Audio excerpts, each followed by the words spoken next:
MelaninAndEspressos. Today's guest, Thiccsparklebutt. Do not know how to describe my friends without being like, this hoe right here pissed me the fuck off. Um, Damn. I try to explain it. I don't like. I always say I don't like people. I love people. I just don't like people. I love the human race. It's when they're individuals that gets me. This is how my friend describes me. It's not just you. That's the problem. I've been using this word a lot. It's the conglomerate of you, the conglomeracy. Y'all as a unit. I realized that I was in a dark place when y'all found me, and now I'm in a light, and I'm like, How I get rid of these bitches. if you knew. I had one day where I was just sitting in a voice chat by myself, and I'm like, I could just kick all these niggas out of my server, and this can be for me. All me, baby. Then I was like, not again. I know. Not again. That's what happened to the first server. Started off with about 22 people. Next thing I know, to prune mine. It's good. It's healthy. They don't tell you that shit. But anyway, let me introduce you. It does keep people safe too. Yeah. Which is that's gonna be the conversation. But look at God. Hallelujah. All right. Hi. I'm Mel. Nice to meet y'all. I'm here with my friend. I don't know. I be forgetting where y'all at, so I'll be like Other side. Right. Which is fine. I'm like looking at the thing. I'm like, this is what it's gonna look like. So you just look over there. Yeah, over there. Hey, this is my friend. I Cuddle Puff studio owner, Thiccsparklebutt. Hi, friends. Or as the streets call her, but we'll get into that later. I just want to know where that nickname came from, because last time I checked, we had 2 nicknames. Now you got 3. Then I go some other places, they'd be like, "What up, Sparkle Booty?" And I'm like, it's like finding out your friends not only like known in the hood, like you go to other hoods and be like, "Oh, that's Butt." I'm like, bitch, I thought you said you never been here before. So when I started streaming, not even before I started streaming, me floating around certain areas of Black Twitch, everybody had their own nickname that they gave me. So there was, I think the first one that stood out the most to me was, excuse me, I'm also high, so my brain is not working like it's supposed You're to. fine. But It's like I would love to say I've never seen you sober, but I'm like, nah, you're good. You're good. You're good. I've seen it. Good. Yeah, I'm really not. You can just go with the earliest one you remember. I know, but I gotta remember their name. You zone out faster if they watch this. They ain't gonna watch this. They gonna watch this. I mean, niggas gonna see you on the thumbnail. They're gonna be like, thumbnail. I know that bitch. That's my bitch right there. I mean, they oh, you know what you can do? So I got you. Watch it. You know what you could? Damn, I was gonna say you don't get to see all your nicknames on servers. It's not even all of my nicknames in servers, because some of them I haven't changed. I was gonna say that, like when you message your friend and it says in the servers you know, and it gives you the lineup, but it don't tell you the server. One of y'all got a real nasty name in the server, but I ain't gonna say nothing. Is it me? Because no, I don't care. No, I don't even know. I just every once in a while I'm messaging my friend and I'm looking and I'm like, let's say make it clap 3,000. Damn. Okay. Somebody's name was Redbone Snapper. I was like, Redbone Snapper. One of the best names that I have ever heard was Ovarian Exploder. The name I remember that. Why do I remember why? The ovarian. That just sounds like a ride at SeaWorld that you're not supposed to go on. Not a ride at SeaWorld. I had to include the splash part. I was getting the joke, but I was like, hey baby, let's go down that ovarian exploder. Flash. Oh my God, who do Daryl play scary games with? Everybody but me. Oh, that is Okay. called, his group is called Toxic Mixology. That is Heal Mm-hmm. Mode Mm-hmm. Phoenix. That is CB's. I don't know why we want to add more to her name. CB's and X also going, and every once in a while they recharge up Harris underscore. Okay. So who did he used to play with that did the scary games before They're no longer with Harris? us. I'm the queen in So the city, that's so who. them. So Sorry, so I guess that is who. because they I changed their don't know name what too. happened there. I'm not gonna. Yeah, no, I'm saying they changed their name too, so I don't know if I don't want to say dead names, but I can believe that that person gave you a nickname. They gave me the name Young Sparkwagon. Why does that sound like a white rapper? I'm gonna make that mixtape cover. Hold on, where's my sticky notes? Oh, fuck is his name? It's It's on the tip of your tongue. I know. I know. Young I gotta go through my Spark. server. Young Spark who? Wagon. Young Spark Wagon. Datpiff.com. We gonna make that a Datpiff. Yes. It was Mr. Nobody. There we go. I got you. I was like, I think his name's changed, so I have no clue what it is now. But I was So yeah, like, Mr. Nobody. He gave me that name. That was the first one. And then Recon will call me Sparkle Booty. not Sparkle you. Booty. Don't you make fun of my country friend like that? That's the way he would say it. I know. Sparkle Booty. I know that's how he said And it. then What's up, Mel? Why is your voice so deep at 2 p.m.? Wake the fuck up. Shout out to the recon everybody roll. would be giving me every nickname that With they booty? could for booty. Like Geechee Gaming calls me Sparkle Boonky. It's I a don't like that South one. Carolina thing. I don't like that because It's a Boonk. South Carolina You know what thing. Boonk is? Not Boonk Gang. Boonky. Okay. Boonky. Ah. Yeah, Sparkle Boonky. Gotcha. I was about to say, Yeah. don't do Boonk. Mm-mm. It's a gateway to be Trick Daddy. Nah. Mm-mm. Sparkle Boonky. But it was about this time last year, I got the nickname Butt Butt. And it was after the day off Twitch. Oh, Blackout. That was a fun day. Blackout. That was an extraordinarily Everybody's fun day. Discord was bumping, and I woke up so late, and everybody was leaving, and I'm like, y'all look like y'all had a fun ass time though. I like that for y'all. I slept. That's where I met Mr. Okami, and we did a Demon Time panel like a couple weeks later after that. And he introduced me as Thiccsparklebutt, and he was like, "What can I call you?" And he was like, "I'm gonna call you Butt Butt. Is that okay?"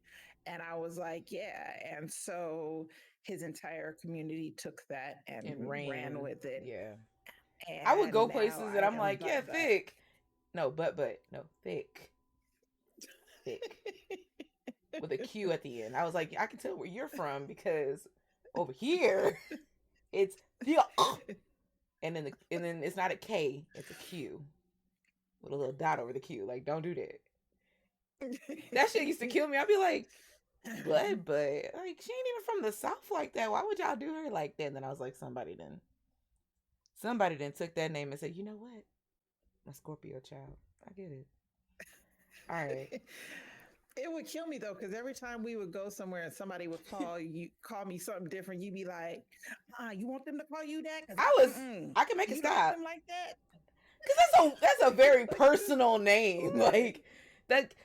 I was like, I know for a fact you and one other light-skinned friend of mine do not like standing up on camera. I know what your butt look like. I was like, these niggas done seen the wagon? You out here exposing the wagon. Now, not you blowing smoke on me. The wagon. No. Nigga said, so now, before you start. That has changed. Because the bitch has lost a whole lot of weight. I'm pretty sure the wagon's still there. It may not be as wagging, But I'll stand up after this. Don't worry. Be like, it's okay. Look, it's okay. It'll come back. It's winter It's time. sad. It's winter We're time. going to work out. It's We're not even working just out. that. We're I'm like, working out. wintertime, you ain't supposed to have a fat ass. You got to put on the hoodie and you gonna be in the cold. Ooh, you gonna have the cold, but not the cold that you used to. You don't have southern cold. Isn't it But I cold don't in the part have. you were in I got. California? Yeah, that was It like, freezes. but now you're in humid cold. That shit different. It don't snow though where I'm Oh from, but it snows here sometimes, no. That's and what I was that's saying. gonna be different. That's what I was saying. Is I remember one day it was like it wasn't the freeze, but PD called and checked on me, and it was like the temperature dipped, and he's like, "Yeah, y'all at 20, huh? Yeah." He's like, "It's snowing here in Atlanta," and he was like, "Yeah, I'm walking to the train. You can hear. Watch, look." And he's like walking, and I can hear the crunching, and I'm like, "Oh, I won't complain. 20 degrees is fine."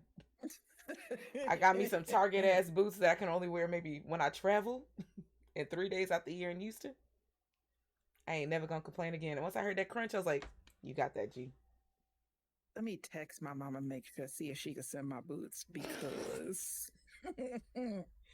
I also realized that's the one thing that like a black woman will invest in winter wear: comfortable, warm boots. We'll complain that they hurt. We'll complain that their feet sweat, but damn, I got my one. All right, I'm gonna try and be a professional. Hold on, cause I be forgetting. I'm like, these are actually my friends that I talked to already. So it's like, and then I be watching other people interview you guys, and I'm like, now you knew the answer to that. That's damn near Googleable. So I'm trying not to be the person I dislike, but I'm like, this is a different audience, so you got to kind of catch the stragglers. Some of them aren't new.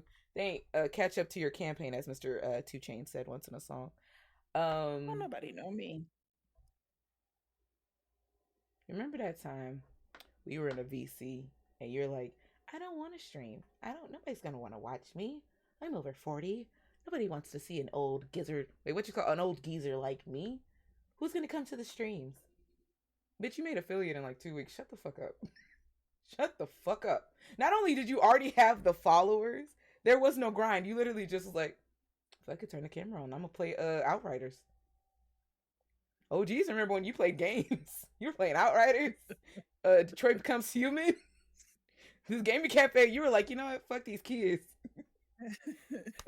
I'm playing today. Their games will return to I understand why, nigga. you busy. Life is life. Shit. Every once in a while, I'm like, I be zoomed in. That shit used to kill me. Focused. It's like I still like that to this day. That's one of your biggest clips. Is the gaming seatbelt. I know.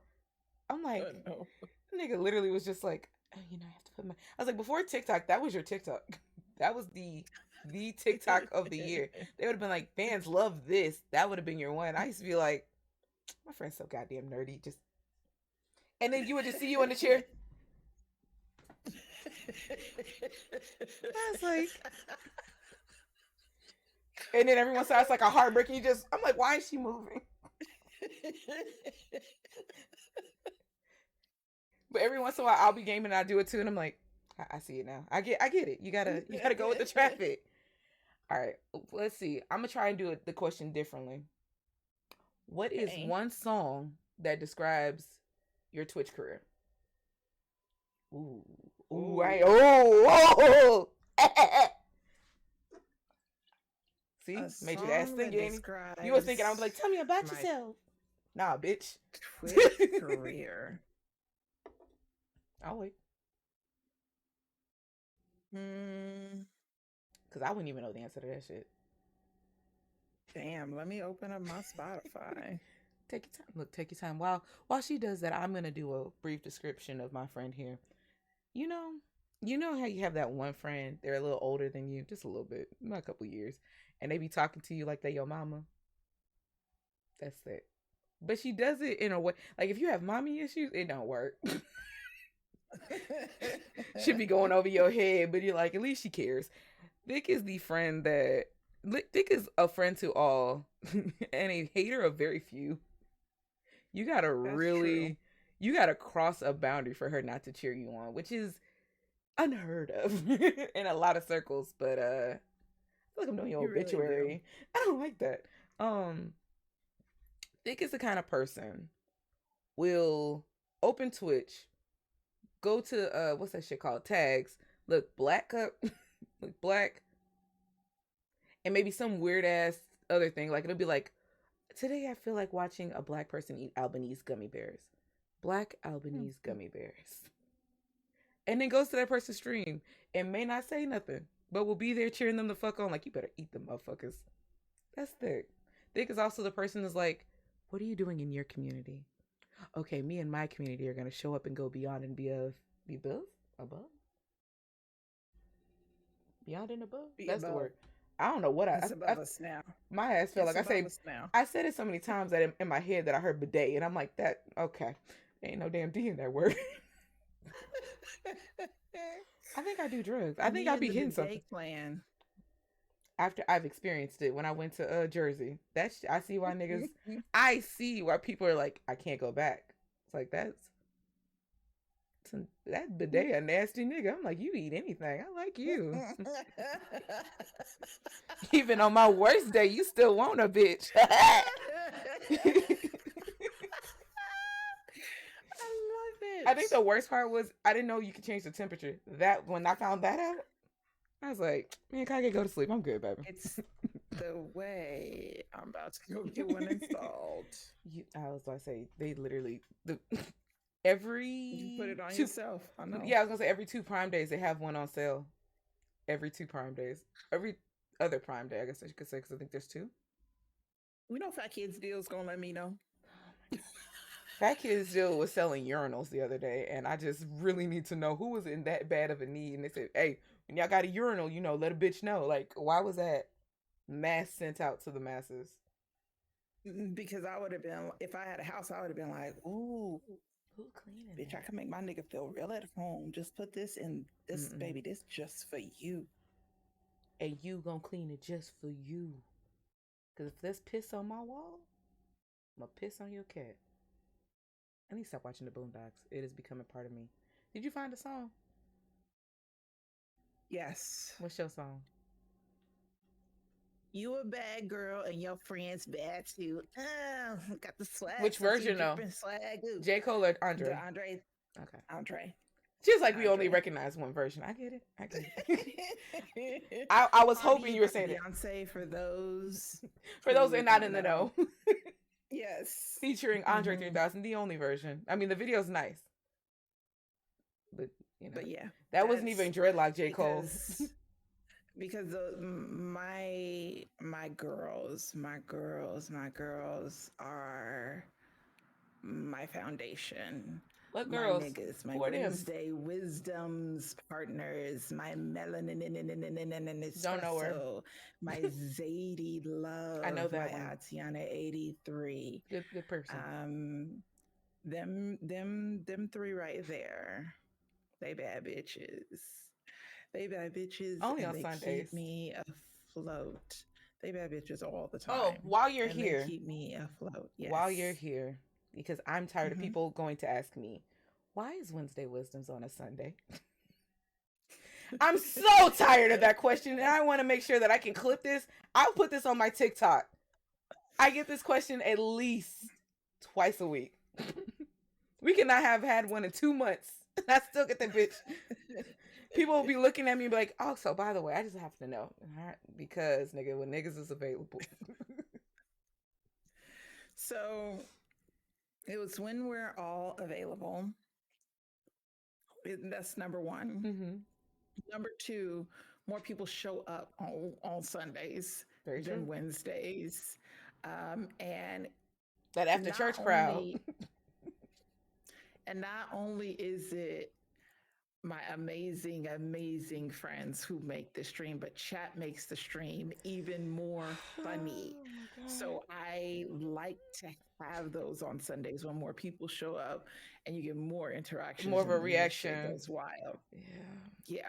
So those are the two reasons why it is on a Sunday. And then the third reason, it gives me time to go over them to make sure that they are safe Yeah. and not triggering for Anybody. too many people. Yeah. That should be killing me. You would be sitting there, and then people just be like, "Did they say Wednesday wisdoms? It's Sunday." We know. I promise you, we know. I love how it's not. Why is this 6 months worth of Wednesday wisdoms? No, I don't care. Mas. As soon as y'all see the word Wednesday, and you look at the calendar and it says Sunday, y'all go in my damn DMs or join a voice chat. I'm in and go. I just have a question.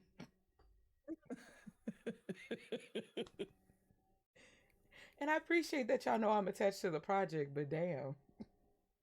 Y'all was the same shit when it used to be on, I think, Saturday. It was. It used to be on Saturday. And then if it wasn't Wednesday Wisdoms on Saturday, it was a beat battle or something. Like, niggas always beat battles. You want to talk about that?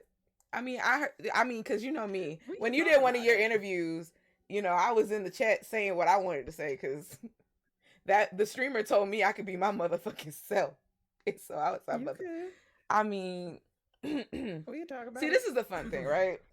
Me and you talk on like, it's not, we are not just Twitch friends. So it's fun to be on some like, we know what I can say and you know what you can say. I mean, I'm gonna say it all. I did it all. The whole thing. Nah, I'm not gonna say everything, but I'm gonna be as transparent as I can. Even if you wasn't, I wasn't gonna call you out on it because again, you my friend. You could have been like, you know, I one time borrowed I did this and I did that and that is all. And I'm like, well, then that's what the fuck it is. Shit, who am I to tell you how you feel? Trying to think of the cool way to do this. I will say this. Projects attached to you are always, they draw in numbers. They're unique as fuck. You're very much a trendsetter without being one. Cause you never make it with the intent to be like, oh, I'm be that bitch. I'm that bitch and everybody's gonna eat this up. You'll be like, every fucking idea you have that's ingenious, you're like, I don't think nobody wanna do that with me. Wait, hold on, I gotta do it in your voice. I don't think anybody wanna do that with me. Mel, you gonna come and watch this with me? Yeah, I'm gonna be there, nigga. If I'm up, shit. If I ain't go to sleep yet, I'm here. Okay. All right, we gonna try it, and if it works, it works. If not, I'm gonna have a good time. All right, Thick, have a good time then, bitch. I'm here with. I don't know why my eyes get low with y'all. All right, bitch, we having a good time.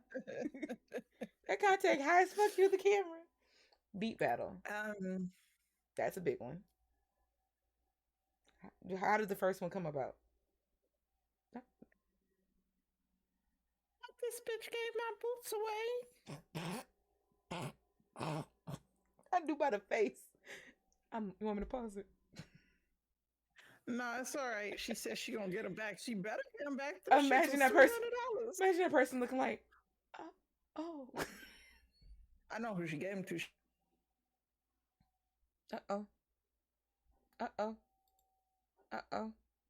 gave them to my niece. Oh, give me my shits. Mel, you frozen. Okay. I was about to say you froze too. I was like, you were like, I know who she gave it to.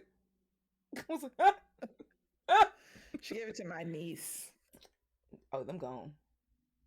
Nah, she giving them back. Them shits was $300. She giving them back. We're not the same. I'd have been like, all right, at least, you know, be stylish, little bitch. Like, I've been looking for like another pair, like, and they're unique. I can't find them. Yeah, I can see that anywhere. Nah, are they pink? Giving them shits back? No, okay, they're cream. They're cream knee-high Uggs. I feel like that you showed me these. That fur on it? Lace up. Yeah, I was like, I remember some exquisite boots and me being like, don't do winter. I don't know what's going on. Yeah, I don't know what none of this is. You naming brands and shit. Fancy. I can wear those with some jeans and a tank top and go out in the snow and be alright.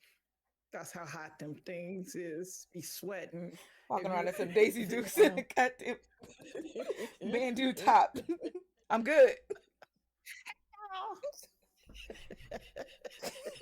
Like, is Thick out there doing TikTok dances and some Ugg boots and some Daisy Dukes? All right now. okay, beat battles. I was about to say your ass ran from that question. I ain't gonna say nothing, but No. So the two that I had were fun. Unfortunately, I don't have the footage for the first one. It was just experimental. It was something that when I was thinking about streaming and I was thinking about the friends that I had, and I was like, I think it would be cool to do some mashups. Yeah. Or see what my producer friends can do if I just come up with you just throw spaghetti at the wall and see what's stick. And just see, you know, what they can do with it and have it fun because I wanted music made for my stream. And so I knew a bunch of producers, but I didn't know which one I wanted to use. I'm over here trying to remember the first one. Like, it was funny because it was small, but that crowd was big. And it was the fact that people would come in and be like, nah, play that again. And I was just like, this is a live production. Just go watch the VOD, nigga. But like, I think the first one was oh shit, was it Big Crit? It was one. Was that Lemon? Was that Lemon? You know what? I was like, I have the beat. I don't have the VOD. I have the original file. It was Lemon and some oldie. I was like, I have the music, and because I didn't know what Twitch Leaker was yet. So, well, Leecher or whatever. Damn, I wish you would have told me. We could have made it a highlight. It would have stayed forever. I was like, Deshaun. It was really small. Prince, some other people. No offense to y'all. Deshaun, it wasn't that. Prince, it wasn't y'all. Koi. It's Koi. Deshaun, Beezy, Mr. Beezy, 430. Yeah. I was like, because I'm over here in my head doing the file folders. I'm like, yeah, these are the people. PD. Yeah, my Pookie. Yeah, PD. And somebody's he missing. who shall not be named. Dun dun dun. I wish I had. I'm gonna find me a keyboard for that. Sorry. You know what? No, I'm gonna go ahead. And no, you're not. No, there you go. That's fine. I was about to say, sir, if you're watching this, just know you have your own episode coming, love. It's gonna be on my end though. It's just gonna be me solo dolo. It's fine. Oh, okay. I was gonna say I don't get to join. Do you want to? If you want, we can. Yeah. But my thing is, because I promise you, the other day, we could talk about it. We can talk about it later. I should have rolled me a holistic blunt before I started this. And so that beat battle was dope. It was right after it was either the stream right before or right after I became affiliate. Yeah, that was like 2 weeks after. Because it was so early in my streaming career for like that motherfucker said, nah. plus people to show up was kind of really at the beginning fucking dope. Yeah. Niggas was on time for that. Because people were on Twitter talking about some, come see Thiccsparklebutt. Oh, this beat right here. I was like, I went to a Mexican restaurant during that beat battle. I went to somebody's grandma's back when, because that was during COVID. That was when COVID was bad. You know how people were doing them drive-through parties? Like you just drive up past the house and the signs and shit? I was sitting up there watching the beat battle. So I was like, hey, ooh, that's good. Hey, good. Happy birthday. I love you. Yeah. Now this was, so they said it's a competition and that's what you came out with. All right. Yes, ma'am. Yep. Sitting up there. Okay. All right. Now I can mod. I'm at the Mexican restaurant. I'm like, I can mod now. Sitting up here eating chips. Talking about some. I know this bitch ain't got be right back for 15 minutes. All right. Well, guess I can eat my plate. The production of that was so rough because I didn't know what the fuck I was doing. And I was nervous. And Nigga, you were nervous during your test stream. What are you talking about? You act like, you know I love music, right? because I didn't know how to turn shit off. I didn't know how to do anything. The second one was a little bit more streamlined. The turnout wasn't as big because I didn't advertise it the way that I should have, like I did before. You did not talk about it. And after the second one, there were plans for a third one. But what happened was one of the people who was in the beat battles that I had invited to do this with me started doing their own. And I can see, yeah, I remember that.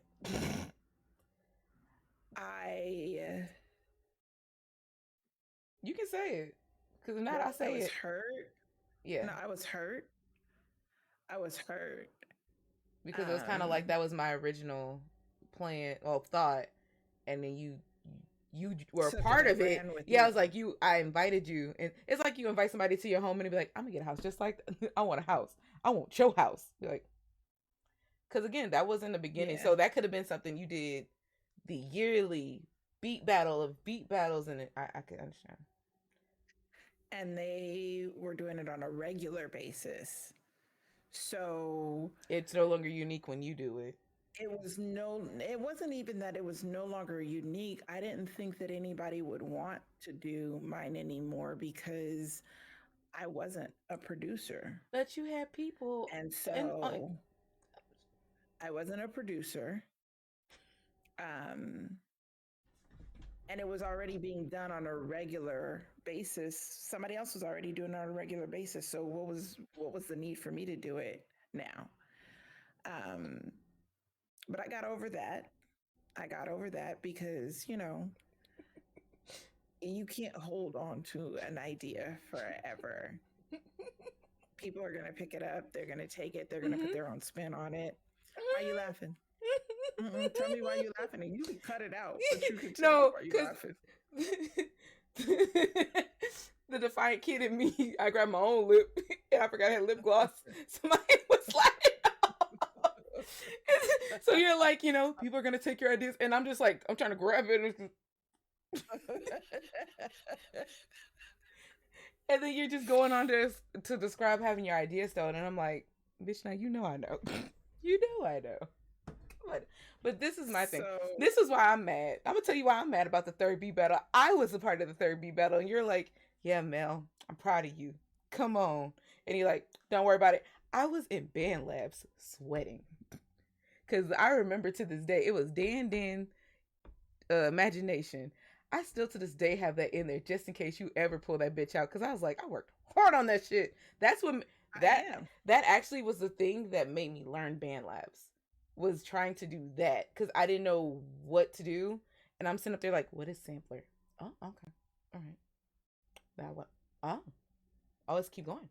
All right, that's the beat. Boom, look at God. And I'm just sitting up there. I think we did a stream. I think one of my Insomnia files was even me working on that damn thing, and I'm like, Dick can't come in here. Dick came in. Bye. We end the stream. Thanks, Dick. Thank Dick that we can't finish the song, y'all. No, I am going to use that because that was fucking phenomenal, and Dan, the amazing person that she is. Shout out Dan. Music. Part of me in my brain was like, I was in mod mode. I miss those streams in the morning. That was a good way to wake up. Amazing. Being amazing and letting me use that sample of hers. I forgot the other sound, but I was like, I don't know this song, so I'm gonna do this one. But after I got over someone else taking the idea and running with it, and I'm okay with that person, love that person to death. There is no hard feelings. You can feel a way about something and still fuck with somebody. I do it all the time. Yeah. I had a falling out with a close friend who happened to be very important to one of the, it was not you, fool. A falling out with close friend who happened to be very important to one of the producers that who was the core, the root of this idea of the beat battles. And so it damaged my relationship with that particular producer. And that hurt. That hurt a lot. And so I did not want to do music related things. It wasn't that I didn't want to do music related things. I didn't want to do the beat battles. Got it. Without that producer. I get it. For a while. And then I had a talk with some friends that know the situation. And one thing that I don't do that I have to pay attention to more is I can't hold on to people for sentimental reasons.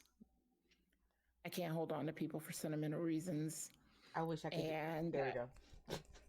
Particular producers, much as I love them, as much as they were there for me during a time that I really needed them, when the shit hit the fan, they didn't ask me what happened. They're not going to. They didn't talk to me about it. They just took other people's word. And when I did try and approach them about something, they didn't believe me. Yeah. And that hurts even worse because you're like, you mean a lot to me. Not only that, but I've shown you who my character is. Yeah. You should know me at my core. So if I'm telling you something, you know I have no reason to lie to you because you are valuable to me. So if you can't trust me, then that's going to hurt worse than... I get it. I fucking get it.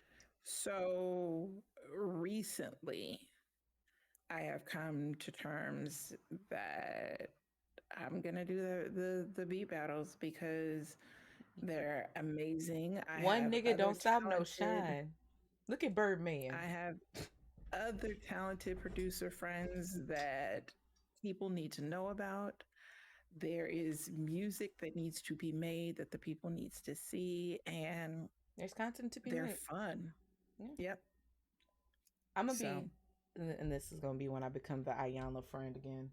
You know why I think it also hurts is because on top of the beat battle, they were in the core of your original streams. Like when you first started venturing from the games, that was definitely somebody who is in a thumbnail or two. So it's just like that fucking iconic ass shit of some people in your life for a season.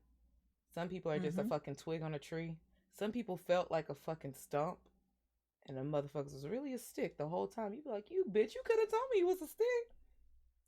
You could have told me you was a stick. You knew you was a stick. First breeze. Come through, you rolling on. But that's the thing. It's also, I ain't putting business out. But like, you're very invested in your friend's life. But not in the, it's an overpowering way sometimes. You'd be like, man, get the fuck out of my cup of tea. But like... I ain't got many a call where Thick then fucking started yelling at me like, you are somebody! And I'm like, girl, I'm trying to be sad right now. Get the fuck off my phone. You're very... I'm trying to think of a way that doesn't make you sound crazy. When you do this, you mean crazy. It. No, you are. We know. You're very... Once you cross your fingers, you're locked. You're with the shits. You're holding people accountable. But you're also holding people up. I have seen how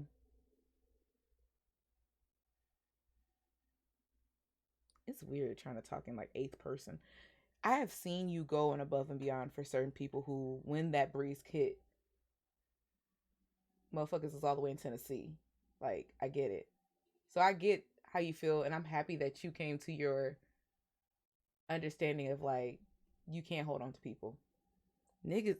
People are, in the words of Jesus, I don't know if that's his words, but the situation of Jesus, Motherfuckers will walk 1,000 miles with your ass and then leave as soon as their feet start hurting. Some people gonna Mhm. make it to that 1,000th fucking mile and be like, you know what? That was fun. Let's do that again. I'm gonna We stick. got Look, I'm memories. gonna stick beside you. I'm gonna stick beside them. Mm-hmm. Like, there's some people that's gonna stick with you and be like, That's my Nick, nigga. I'm with you, bitch. I ain't never gonna stop being with you, bitch. And then there's some people who they get to a certain step and they're just like, you know what? I'm gonna go back with them niggas who stopped walking 963 miles ago because you know what? I think I smell burrito over there. Be like, oh, okay, that's you. I'm gonna keep walking forward. I want you to come with me. Want me we can take a little break. Take a little break. You know, I'll sit down because my feet hurt too. Because there's nothing wrong with. I think that's the thing. Is also sometimes shit is too fresh. And when people are wrong or people feel wronged, people. Not everybody has the capacity to. Hey, look, I should have asked you. Or hey, shit hit the fan and I'm sorry that you got caught up in it, but I really don't want to lose you. Some people have that weird, don't call it weird. Some people have the understanding of loyalty to a situation where it's not even I'm gonna fuck with you whether you right or wrong. It's oh you feel righted or wronged. I'm over here with you immediately. Like I don't need the story. It doesn't matter. That's how you feel. Your feelings are valid. Like I call that the people who are like very healed, but they don't have understanding. Yo, you're not gonna be alone in this. And you'd be like, bitch, I want to be. Like, let me process. Chill. But yeah, I'm happy that you want to pursue the music producing because honestly, that's what pushed me to learn that I knew how to make music. So it's you inspired people, even if you didn't feel like you were making a difference. In fact, I gotta tiptoe because you know I be myself and then I be saying shit and I'm probably fucking up my own fucking I don't give a fuck, it's my shit. I It's your shit. personally know who the players of these things are that we're not mentioning. And I think that sometimes when we're on this Twitch platform, shit gets real. Everybody networks because even if you don't know you're networking, whether you're in a chat, I've gotten follows just from shit I've said in chat or from modding or from Yep. like every once in a while when I see somebody from Wednesday Wisdoms in my side, I'm like, you know, this my shit is nothing like that. I be coming in with precursors like, look, I appreciate the follow. Mel on Sunday is not Mel here. This is a Monday through Saturday streamer. That bitch over there, that's she's different. She wakes up. I was like, most days she wakes up from a nap, throws a wig on, and just starts talking crazy at the camera. Truly, how I feel about shit. Truly, my way of talking. But I'm talking with my friends. My channel is not friends. These my niggas. They're different. Niggas in as I call them, my vanilla coalition. There's a couple of them in there. A couple pale faces, as I sometimes call them. I love them, but they're pale. Watch them. Watch when we watch the Oh, premiere. you call them. Vanilla You coalition. called them. They are my Wiggers. nigga adjacent friends. My nigga adjacent It's because friends. sometimes I'll be in the like in the Discord. I'll be ready to say, "What's up, nigga?" Sometimes somebody was like, "Why do you say shit like howdily doodly?" I never know the company we're keeping tonight. I want to make sure. I don't want. I've been in a Everyone looks so situation. comfortable. I'm gonna say it in a nice way. I've been in a situation where I went into a chat and apparently I didn't greet somebody, and it caused this giant, catastrophic wave of I don't fuck with that bitch. I didn't know I hurt that person's feelings. They didn't talk to me about it. They made the mistake of telling one of my friends, and my friends childish. They gonna tell me. You talk shit. I'm gonna let you know right now. Where's Kim? You talk shit about me. I promise you. You gonna say it in front of the wrong company. You don't know who I'm friends with. I have a lot of friends that ain't never gonna be on this episode. I got niggas in these streets and wiggers and mayonnaise coalition. I got you can be speaking Spanish, baby. I make my moves in these Twitch streets. Me in the food and beverage area, we are very close. But I felt bad because I'm like, damn, I didn't. First of all, I didn't know I had the juice I'm like that sorry. to. Hold on. Why are you telling people my secrets? This is my secret information for me. to know when I need to use it. You only asking nobody no question about how I find out shit. My favorite thing is when people be sitting up there like, my favorite shit ever is the random DMs I get. Be like, hey Mel, do you know what happened with such and such? Huh? Bitch, you know this bitch asked me.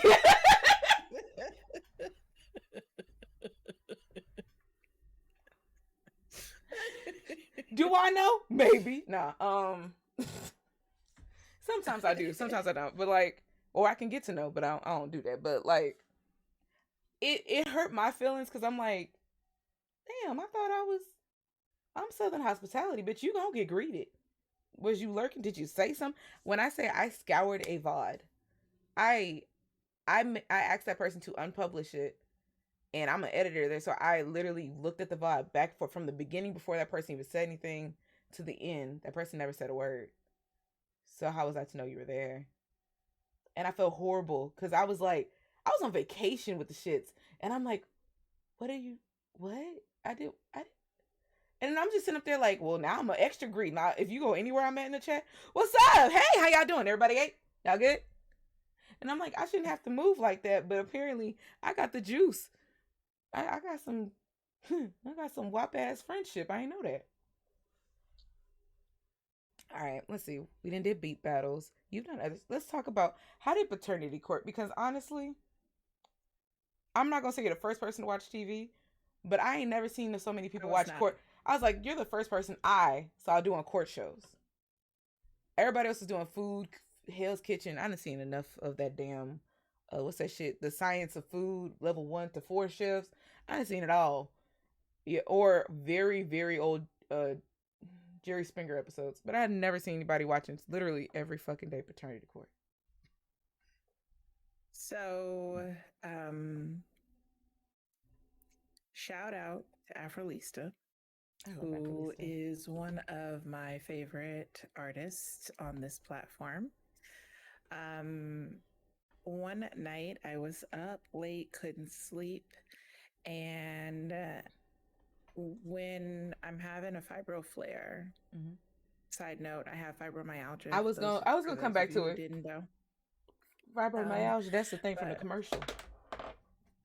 From the commercial. So sometimes when I'm having a fibro flare, I am in pain and I can't sleep. So I was up one late night watching Afrolisa draw. But while she was drawing, she was watching Jerry Springer.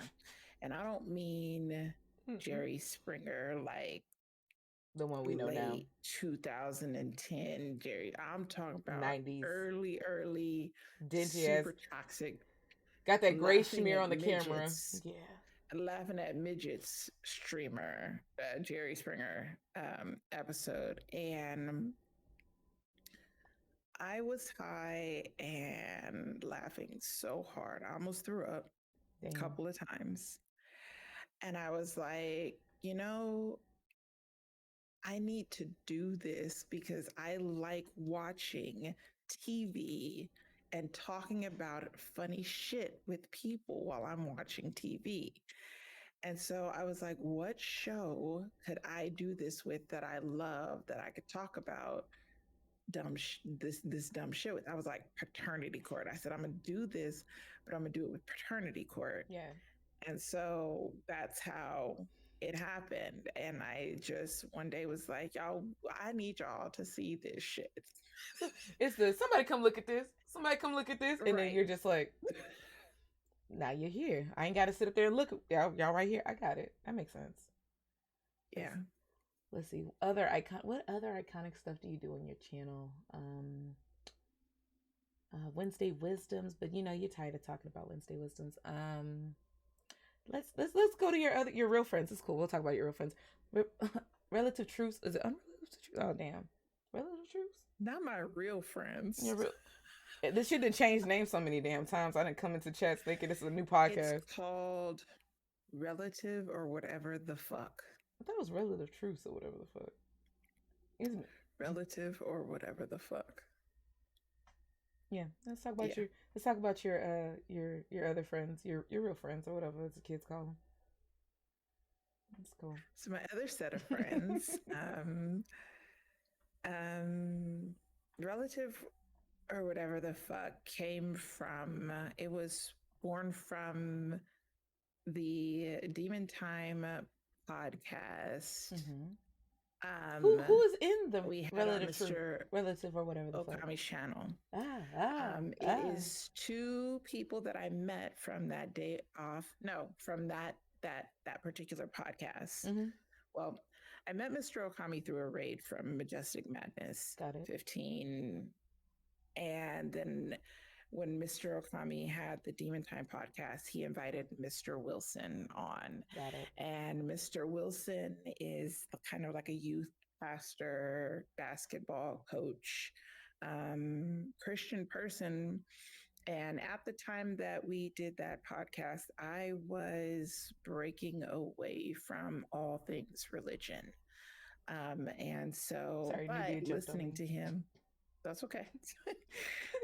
Listening to him, he had very open-minded, different ideas than what I was taught.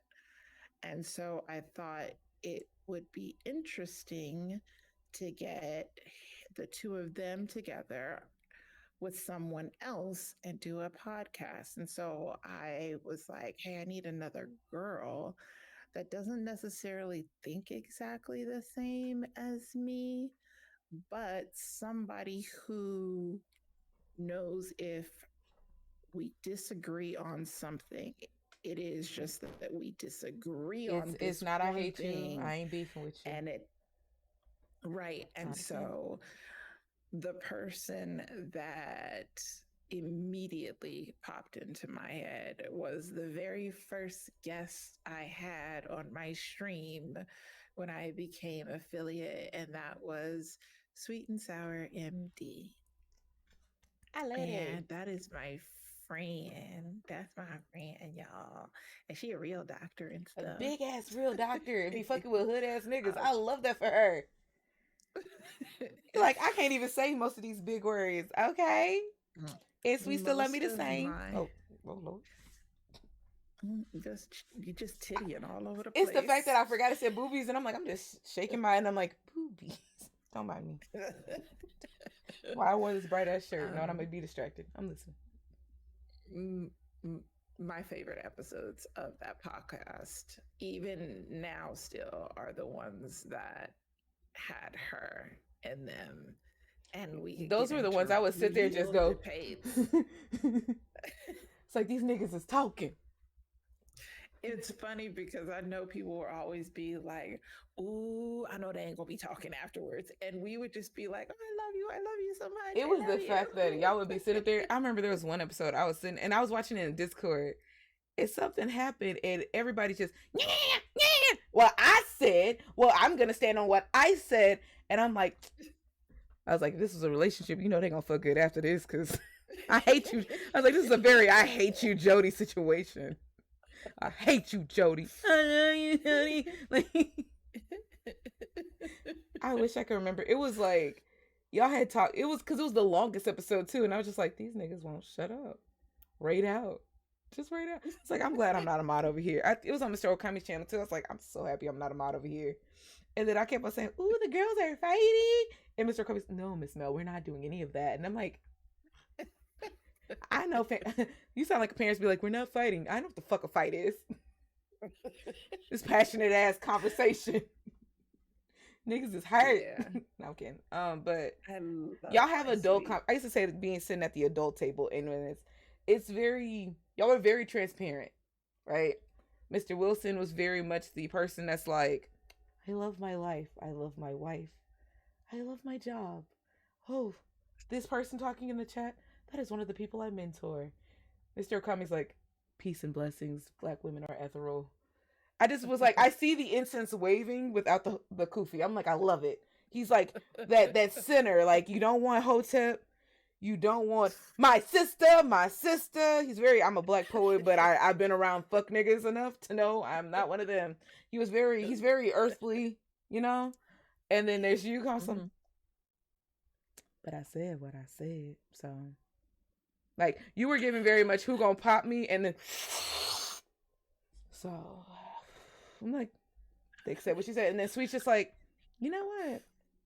I don't like nothing that's being said, and I'ma stand on that because I just want to know, why would this be a conversation that somebody would have? Why would you? She was very much like Zadie and Wednesday was just leave, run. Why would we be in this situation? Run. And I'm like, I like.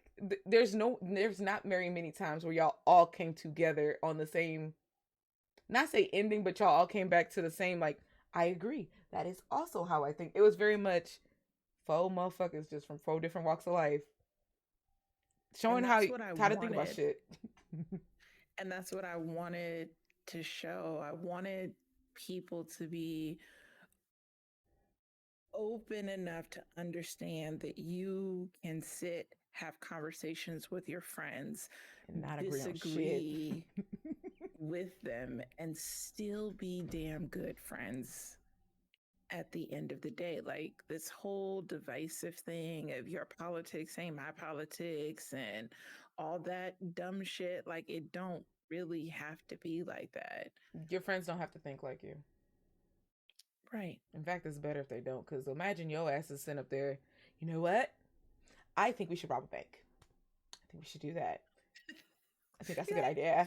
Yeah, let's do it. And then, and then you have a friend like me, the hood nigga. Do you know what a die pack is?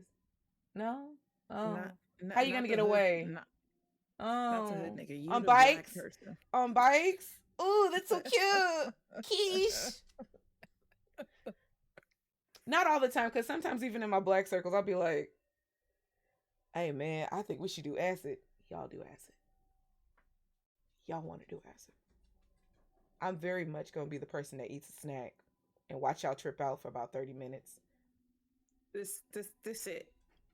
I remember my friend, she had a vape, and her vape had some fucking concoction of that what's that shit, like weed wax and something that the people do at the raves and some other shit. And I was just like, and I'm watching her.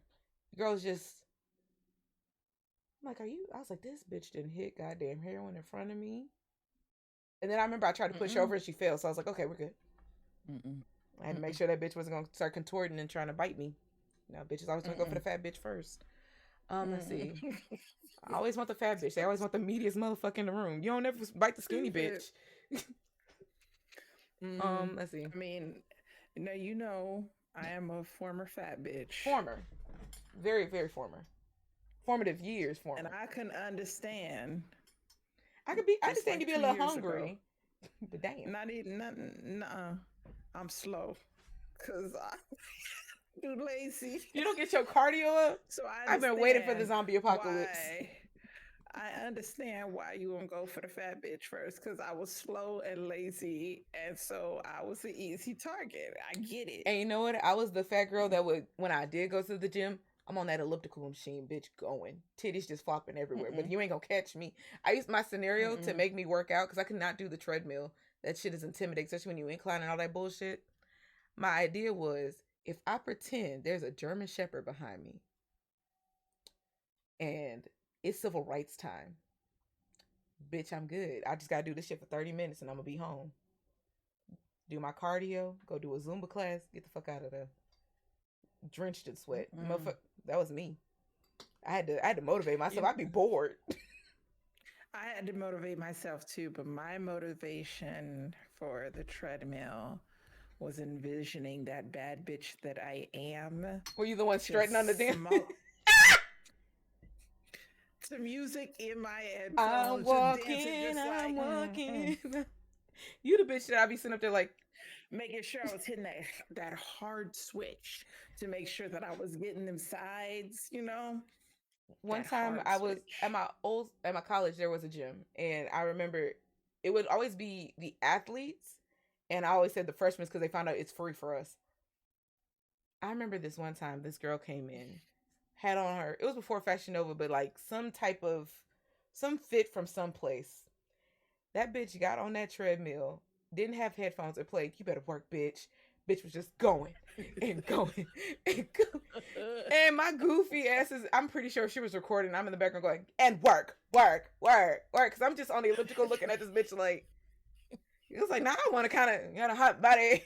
You want a new body. I'm like, I'm telling you. And she was this color. So I was like, you music videoing it up over there. And that, because it wasn't, she had like that old workout, like eunuch, that one piece. Like, oh, you gonna get a yeast infection.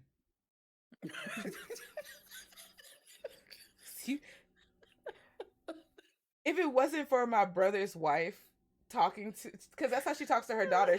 My niece is like, when she was 6, was like, that's a yeast infection. You gotta go pee. Then like she would just say all that stuff, and then I'd just be like, well, you gonna get a yeast infection. It's hot. It's Houston humidity, all that heat in your loins.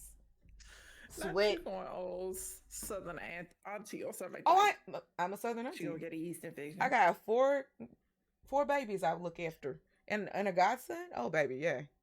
I'll tell him quickly. I'm like, all right, now, make sure you wash your meat. Ain't nobody gonna want to eat the meat you cook. You don't wash your meat. Mom be looking at me like, I can't stand you. And I'm like, you knew who the fuck I'm your friend that makes you laugh. Why did you think that was gonna cut off for the kid? That is hilarious. Nigga is 2. He don't know what I'm saying. Then make sure you wash his dick though. I bet you when he potty training, he hit the tap.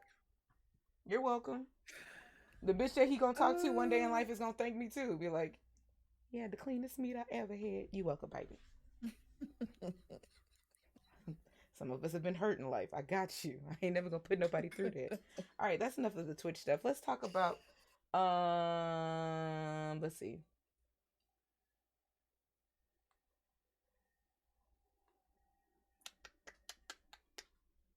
How the fuck did the person who didn't want to stream end up on a stream team? Because it's catastrophic jump from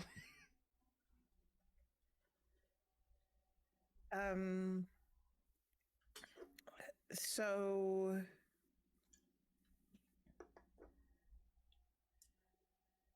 when I started streaming, my channel was about my friends. Mm-hmm. It was about showcasing the talent of my friends, even if we didn't want it. Nigga, and helping and helping them out. And so around this time last year, I took a break on streaming because I was out of town and needed to get some ideas together. Plus I was getting ready to move. So I took a streaming break and started spending a little bit more time in communities where people did poetry. What kind of poetry? Like that deep word poetry or like boom, bap, boom? Different kinds of poetry. Man. And so I've always liked poetry. Like my favorite movie is Love Jones. You know. And so I've always been the believe it or not, the Erykah Badu, Jill Scott type of vibe stuff. But because I was in California in the Central Valley, we didn't have that from where I'm from. Hey, cuz, that's this poetry to tell you. My bitch bad, my bitch hood. Nigga, me and mines, we good. That's a haiku, my nigga. There ain't no motherfucking haiku. It is if I say it is, bitch. Oh. So, like for a long time I had been following Mr. Okami, but I didn't know he did poetry. Found out he did poetry. My baby Zave did poetry, and Sir Zave 24 does poetry? What? With all those dreads, I did not know. Oh my goodness. So all these dread-headed men are doing poetry. Ma'am? He hasn't written in a while, but he does do poetry. I could see that for him. And then in I think February, Mr. Okami had that poetry slam. Poetry slam. He had a poetry slam where the Medusa Chan entered the building, and did she come in at the last minute? She was like in the chat and she's like, I think I have something. And I was like, this bitch finessed y'all. Y'all got finessed by a finesser. Because the motherfucker came in at like the last 5 minutes. She was like, can anybody join? Because I was there. Because I literally was like, I'm going to do it. I'm going to do it. And I'm like, and then I was like, you know what? I've seen you. I know what the fuck you can do. Go ahead, sister girl. I'd never seen her before. Well, I mean, I had seen her in chats, but I didn't know who she was. Sorry, I'm putting on lotion like a black person. And so, because that's what we do. You sitting up there like, I don't want to look at you. I'd rather y'all see me put the lotion on so y'all can't be like, oh, it's the Cameron. I done seen some extra streamers, so I don't say nothing. You better say something if it's me. Also be seeing eye crest on some of you streamers and I don't say shit. You better say something if it's me. Oh no, you I text. I'd be like, bitch, what? I was like, go be right back. Big mama. Oh, like, wipe your eye. So she came in, she won. Did a phenomenal job. And little did I know she had been creeping in my streams. Fun fact, I never know who is in my stream unless you speak. Fun fact, I'm the person that looks at everybody's chat that I know that doesn't look. And I'm the person that's going to be like, okay, big streamer has so-and-so in your shit. What? I ain't say nothing because then you was going to act different. You're welcome. So I didn't know she had been creeping in my streams. I knew that we had both spent time in a specific stream that I modded for, and we would talk in that stream. You had a rapport. I didn't know she, was coming to my stream. So when after that,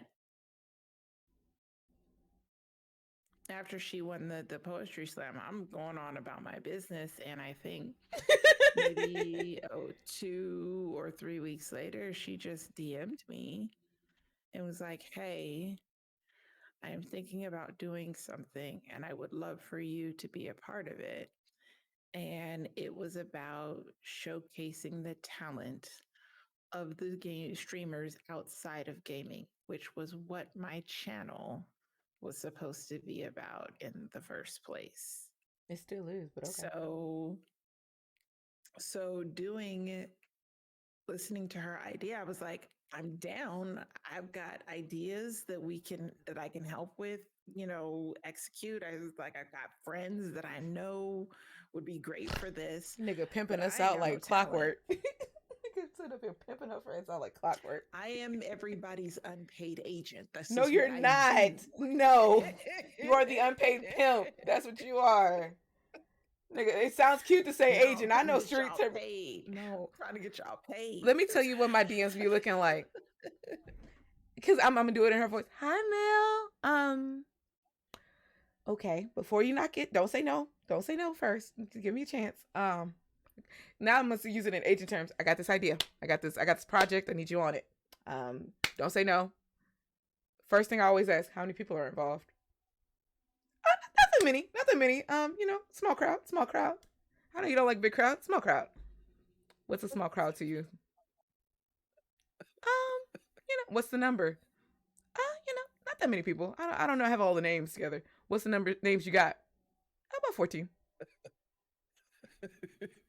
14 people gonna be in a like that. 14 people on a Zoom call or 14 people on the Discord? Discord. And before you knock it, gonna do blase. You love blase. Come on, you love that shit. I do love that shit, but no. I appreciate the idea of thinking of me in this time, but no. Okay, all right. 6 days later. So, it's coming up. A couple people dropped out. So, now the number's 12.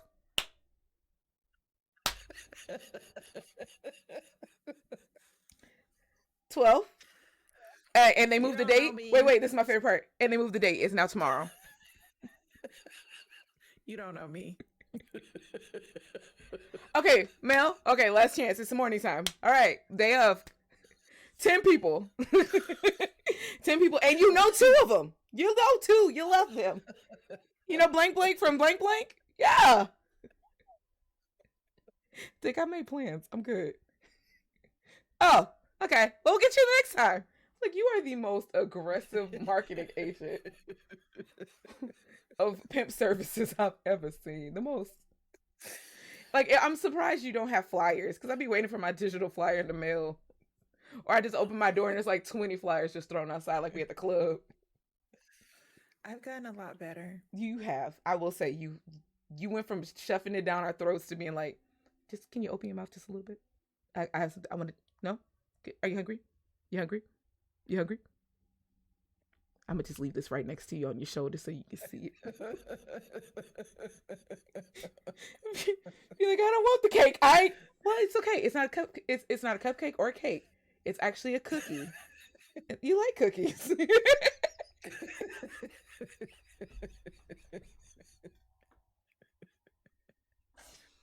Somebody who knows what I'm talking about, they're gonna be like, yes, this. That is a perfect analogy of thick. I just want to see my friends win. But why? Let's get to the deep root of that. Why do you need to see your friends win? Why you can't be friends with losers, huh? It's not. Oh, it's Jesus. because I know my friends don't want to be losers. I can't see. My friends don't want to be losers. I listen to the things that they say. I watch the things that they do. And so if there is anything that I see that can help them with their journey of getting to where they want to be, I pass that shit on. I'm an opportunities peddler. I like that. So I I care. I guess not being in control of in my life, of my life, for my entire life.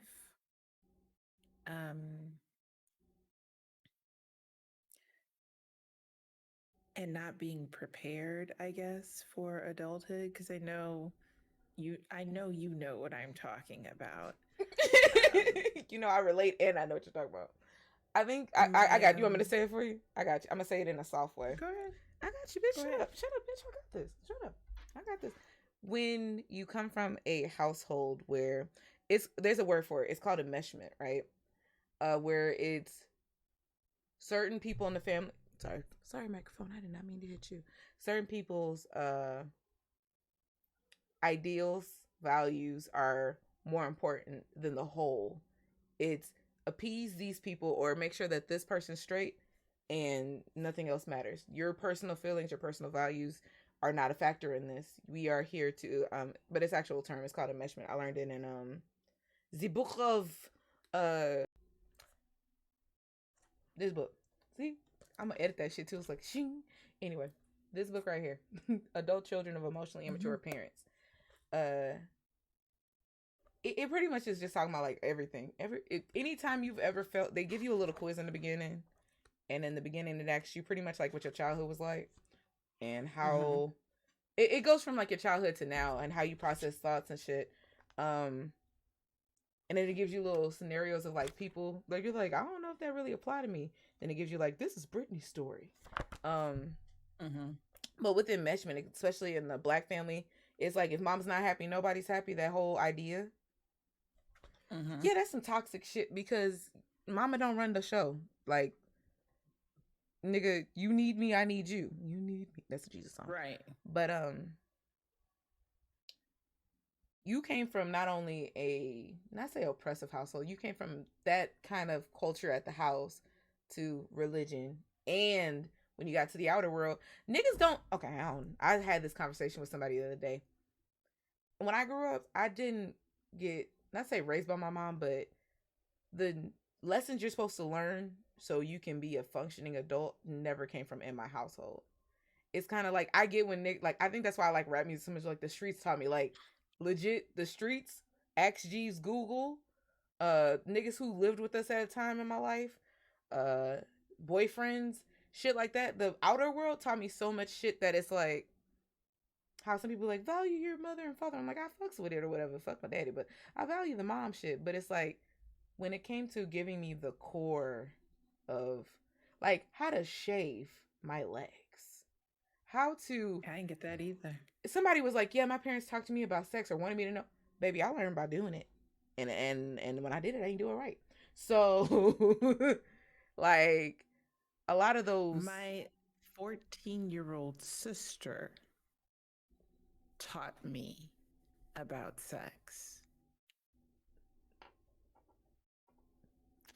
That was after I had already had the sex education class, because that's was my parents' way of talking to me, was just signing the permission slip. one of my other guests said that their parents signed the permission slip. We did not have that class down here. We had the HPV class, which was like, you're just getting the immunization. I didn't know that that was forced on everybody, but I just got the HPV immunization. And because they gave us that, they gave us, boys got to learn about puberty and girls learned about childbirth. So they gave fear to us. And it literally was just, you went into a room. It used to be where we like did the school news. It was also kind of like a meeting room in the library if you wanted to have a conference. We sat on carpet and we watched a woman give birth with no context of how that baby was born. We heard sperm, zygote, eggs, no picture, no, hey, this is that.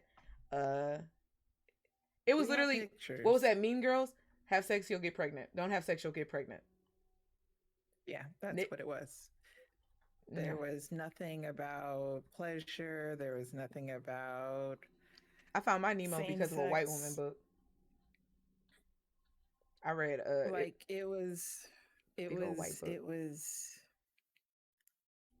but yeah, that was it. Yeah. And then on top of that, it was, and you don't have it until you're married. Yeah. That's what I got from at home. And then the niggas in the streets like, no, you can fuck. You can fuck. You got a pussy, don't you? Well, it wasn't even just that. Like I said, my 14-year-old sister started fucking before me. It's funny because everyone thought that I was the bad one and she was the good one. She was out there living life and you just sit up there. I can see right. That. And so because my mouth is what everybody heard, but nobody saw what my sister was doing. And so when she popped up pregnant, everybody was like, oh, I thought it was gonna be you. I hate that. I always heard that. I thought it was gonna be you first. I thought it was gonna be you first. And every time, like, on top of them not teaching me, anytime I did have sex and got caught, it was brought before the elders and there was announcements made. There was shame to it.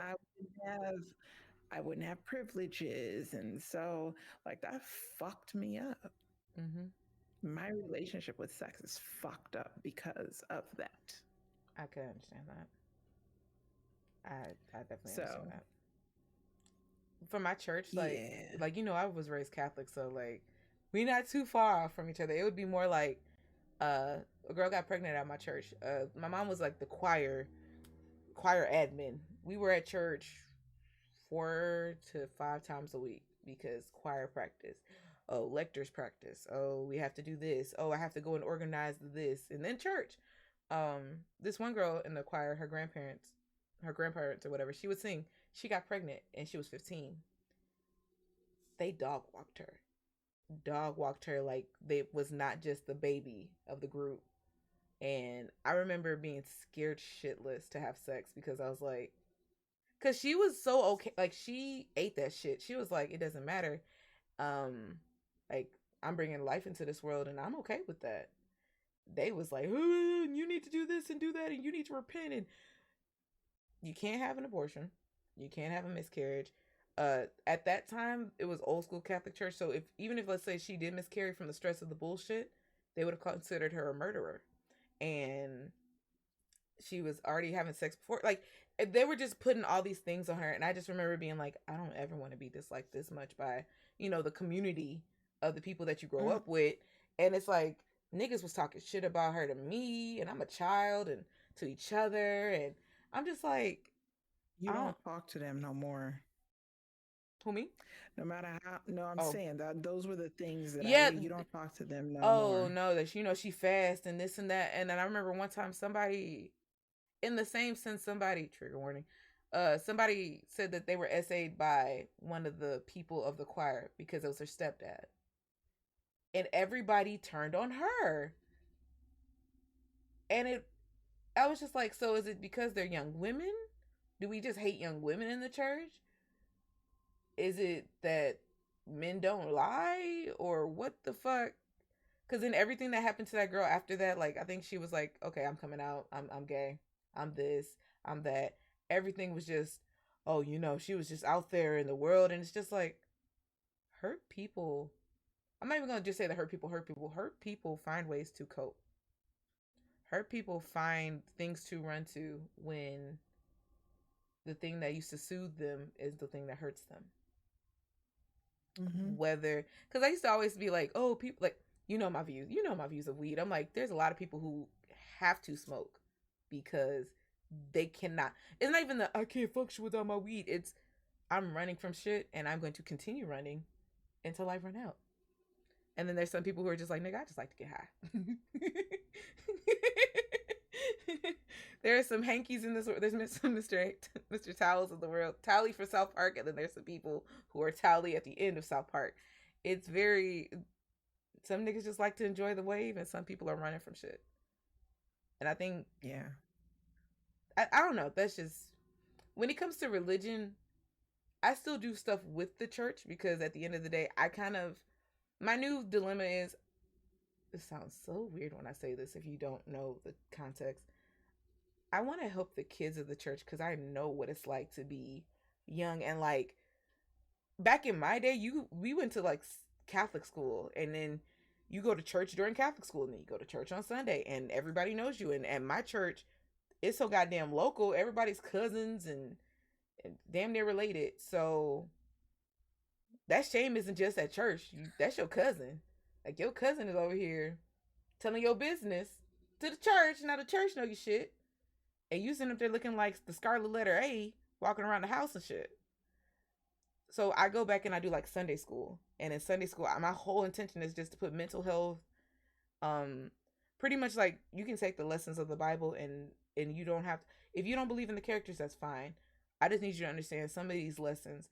I don't care about you if you believe in the water to wine sit. I need you to understand that like you are human, right? You're a human shell. Mm-hmm. You can make miraculous things happen. You do not have to be. I was like, you don't have to be the rapper. You don't have to be NBA YoungBoy. You ain't got to be none of this shit that people are telling you to be. Your craft, I was like, your motherfucking skill, your motherfucking craft could be, you are the best architect. You make the fuck out of a building. Ain't no structure like your structures. You can be an Mm-hmm. artist. Nobody can hit your shit. Ain't nobody. I look at your shit and I fucking sob. I don't know what the fuck I'm looking at, but I'm sobbing. You might be a hairstylist, bitch. Arrogant ain't got shit on you, bitch. And you ain't got, like, nah, ain't, bitches beef with you and you don't even care because who are they?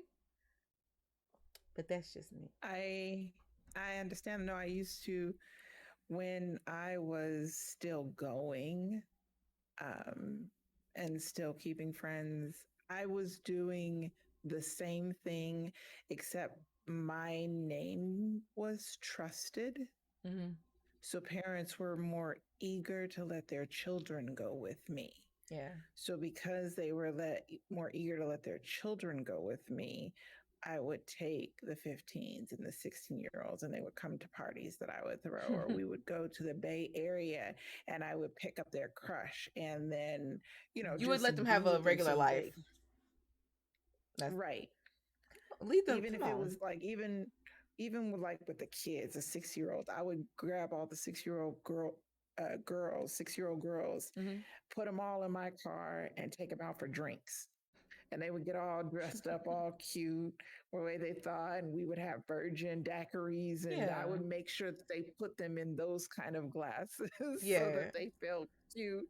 Yeah. And I would just take them and do stuff like that just so they could like feel like Normal kids, which is sad that it takes that dramatic of a thing to be like, just so you know, niggas on the outside are doing this. right. But you know what that is, though, right? That's inner child work through surrogate. I do it all the time. I like Mm-hmm.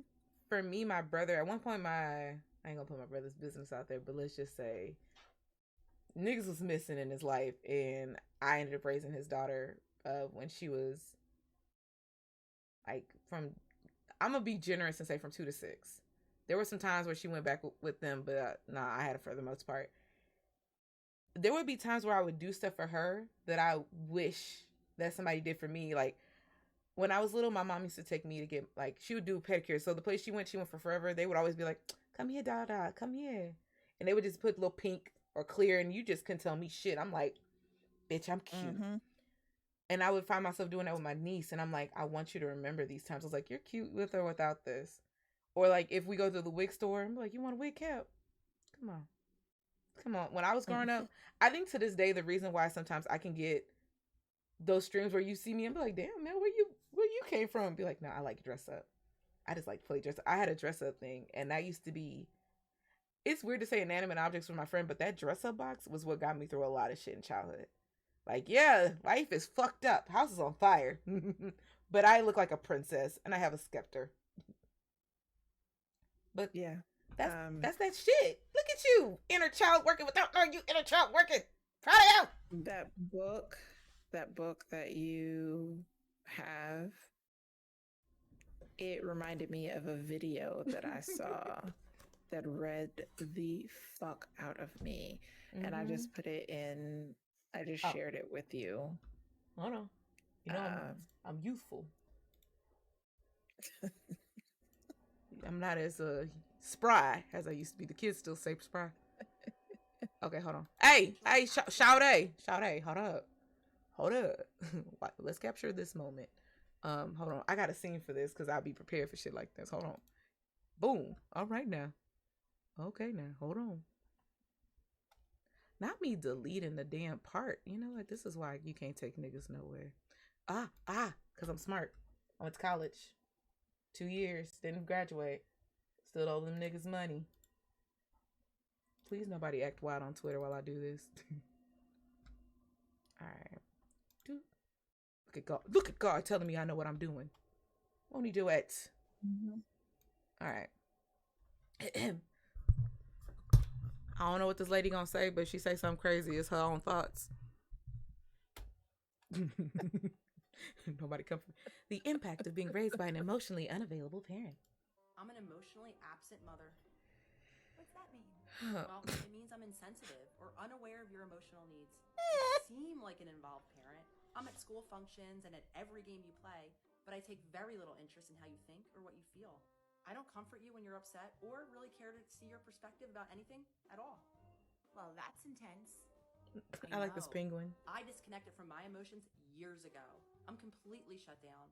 So anytime you're upset, I get really uncomfortable and I just pretty much ignore what's happening. It's my only coping mechanism. So how will this impact me? Well, I'm not empathetic to anything you go through. I will usually just tell you to stop making a big deal out of things or not even ask about them.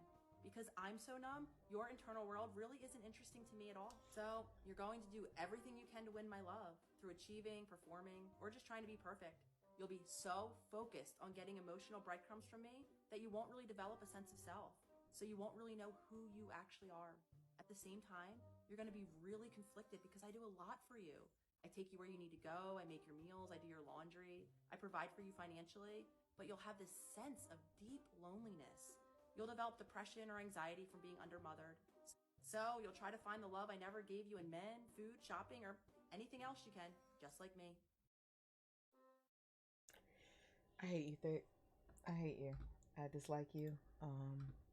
I should end your episode right here.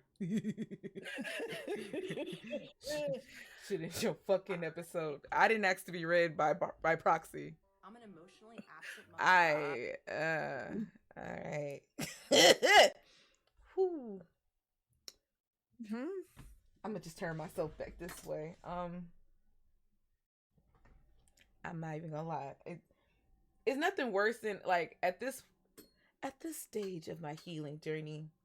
I already been hit by shit like this, right? So it didn't hit, but it's the over explaining, and I'm like, oh, I remember those days. Jeez, thighs. I watched that video. Thank you, Okami. Shout out to Mr. Okami. He sent me a video during stream, and I was like, I'm not reading your DMs no more during stream. Keep your goddamn deep thoughts to yourself. So that's probably something we are going to talk about on one of the relative or whatever the fuck episodes. But that was my mother. That was my mother. That was my childhood. I saw my mother cry 2 times. Was it a funeral? One of them was. Mm-hmm. My mom broke down at her mom's funeral when we were leaving. And I remember I wanted to whoop her ass. Oh, I wanted to whoop her ass. She was mad. To this day, Mom, if you ever watch, because I know your ass be looking for my shit. If you look at this shit, we was dead ass about to fight at your mama's funeral. I know that's your mama.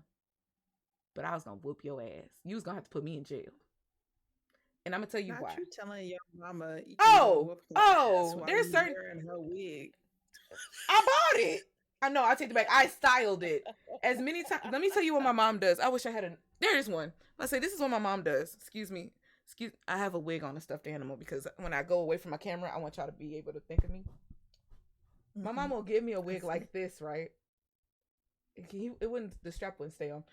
She'll give me a wig like this and be like, "Can you fix this?" So no, I'm gonna take my shit back every once in a while. If I don't fucking stop, you see the shit? You saw what it looked like wet. Baby, I style these hoes. It's beautiful.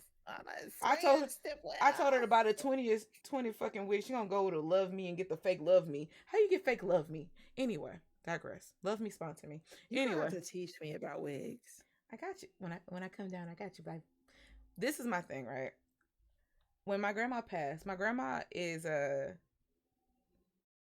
always say that I was soul bonded to my granny from the day I was born because I was born on her birthday. My granny was the first person that let me know, like, life is hard and you can't control your family, but you can love them regardless. I used to look at her and be like, how the fuck do you deal with, like, all of us? Because I know I'm a mess, but, like, you deal with all of us and you don't sit up there and, like, your love don't waver. You know what I mean? Like, I can't tell you don't like me. There's never a time where I'm like, I remember one time in my entire life, my grandma did one thing that made me question it, and she slapped me. And I realized that in her world, that probably was hard as fuck to do. Because she was probably looking back, I know that she was trying to protect me, and it's one of those moments where I'd be like, how the fuck you gonna tell me that shit? And I'm the one that be rocking with you. Like, it's one of those moments, and she got caught up in the moment. But I had cried when my grandma passed. She passed 6 days after our birthday. It was my last birthday with my granny. And I spent it in a hospice with her. And I was supposed to go hang out with her. And I had called her the night before, and I'm like, all right, I'm going to see you in the morning. I'm coming. And I used to ride the bus for like 2 hours. And I couldn't sleep. And my family just came and picked me up in the middle of the night and wouldn't say shit. Everybody, cold ass car ride. Driving, nobody saying shit. We just pulled up to a hospital. I'm like, before I walk in the door, they're like, yo, read past. Don't scream. I cried from September 29th, 2012 to to spring break. I spent spring break at my granny's house. It was no electricity. It had gas, it had water. And I just sat in that bitch in the dust. And then I stopped crying. lot of I ended up dropping out of college the next year and everything. But like, I remember I had cried, like to the point where I learned what Visine, like how to put Visine drops like underneath your lid, like crazy. My mom never cried except that funeral. And I remember being like, bitch, you could have held me, ho. Like, hold up, wait a minute. Now I'm thinking about it. You ain't cried once, bitch. What's cracking? Like, what? You with the feds? Like, what's up? And I remember just being like, damn, you that unemotionally available. You can't mourn your mama. What the fuck happened to you? Let's talk about it. And from that day on, I've been therapy bullying my mama up. It was the day I realized, like, that coldness you feel from your mama, it's not personal. She can't help it. I had to see her as human. Mom becomes human. I didn't like it. I didn't like myself. I hated myself. I was like, I'm a portion of you. The reason why I be sitting up here losing friends, because I'm acting like, because I want motherfuckers to act like they was raised by you. And everybody, like, oh, all that discipline I was given? Niggas ain't doing that shit. No, people don't really sit up here and bleach everything and do, like, just weird shit. But we have weird, you know the culture of, like, when you're in religion and stuff and there's just certain things you do and you don't do. Motherfuckers don't do that shit in the real world. Niggas is just chilling. Niggas just eats. Nigga, you know, I ain't never celebrated Your birthday. Well, birthday, Christmas, Thanksgiving. I was like, think what you doing for the holiday. Wait, why are you here? Bitch, I don't do holidays. Word. Word. You don't do holidays. Okay. Like, it never dawned on me. Like, I knew my mom, I knew she didn't have emotions that she showed. But it wasn't until right before I left that we actually talked about it, because I would always be gone and then I would come home and they would be saying things and I'd be coming back correcting them like, that don't sound loving, that don't sound Christian, that don't sound this. And, you know, putting it in ways like, it's here, this is in your face, This is your core values, acting. and this is how you don't align with your own core values. I got you. I've Right. been And there. so That's not very 10 Commandments of you know, she would always fight me on it, but my dad would think about it. And then right before I left, we had a disagreement about some things, and she changed her mind right before I left. And she just said, she looked at me, she said, I'm trying to be a better person. And had I stayed on the course that I was on, that would have been very ugly of me, and I don't want to be ugly anymore. And that small piece of growth, we love it. Right. And so that made me see her in a different light. And then we also talked about her suppressing her emotions. And she was like, yeah, she'd always suppress them because she knew if she was emotional, everything would fall apart. And I said, that's not true. Bitch, break, nigga. I'm sorry. That's what I be sitting up there yelling at the back of my mama's head sometimes. Like, I bet you if you got one good cry out, scream. I was this close. Let me do it like this because it was past then. I was before Ayanna ended her show, I was going to contact that show and be like, Mom, either you need to change or I'm getting emancipated because baby. And it is weird because my sister and her had such a close relationship, and her and I didn't. And it was like the only way. Are you the oldest sibling, period? The firstborn? I am the oldest. And the only way I could get her attention was to make her laugh. Yeah. Which is why your ass is so goofy now. That's kind of funny. Yeah. Right. That's why I'm funny, nigga. I told my mom the other day, like, it's weird because, like, on one part of the conversation when I was growing up, since I was little, I you know me, you've seen me be neurodivergent. I've always been ADHD as fuck. I started wearing glasses at 5 because I was the motherfucker that would be like this to the TV. Like, I've always been me. It's always been, goofball and shit, but it always came with my mom would discipline me, and then it'd be like, there's no handbook on raising kids. Or what I used to get when I was younger, which used to hurt, was all I have to do, the state says I gotta feed you, give you shelter, and make sure you go to school. Anything else, I don't have to. It's a privilege. And I got that speech. see, but this is the thing. It's like, I used to tell her, I was like, that shit hurts because that's what the world says. And you're my mommy. Like, my mom used to be, like, I don't remember the exact weight she was, but she used to be a big old thing. Big thing. Like, not 500-pound life, maybe 4, maybe 3. Big thing. I remember being a kid, I would lay on my mom. Like, she would fall asleep on the couch because she was stressed or tired. And I would just lay on top of her like a little air mattress. And those were my happiest memories of my mom to this day.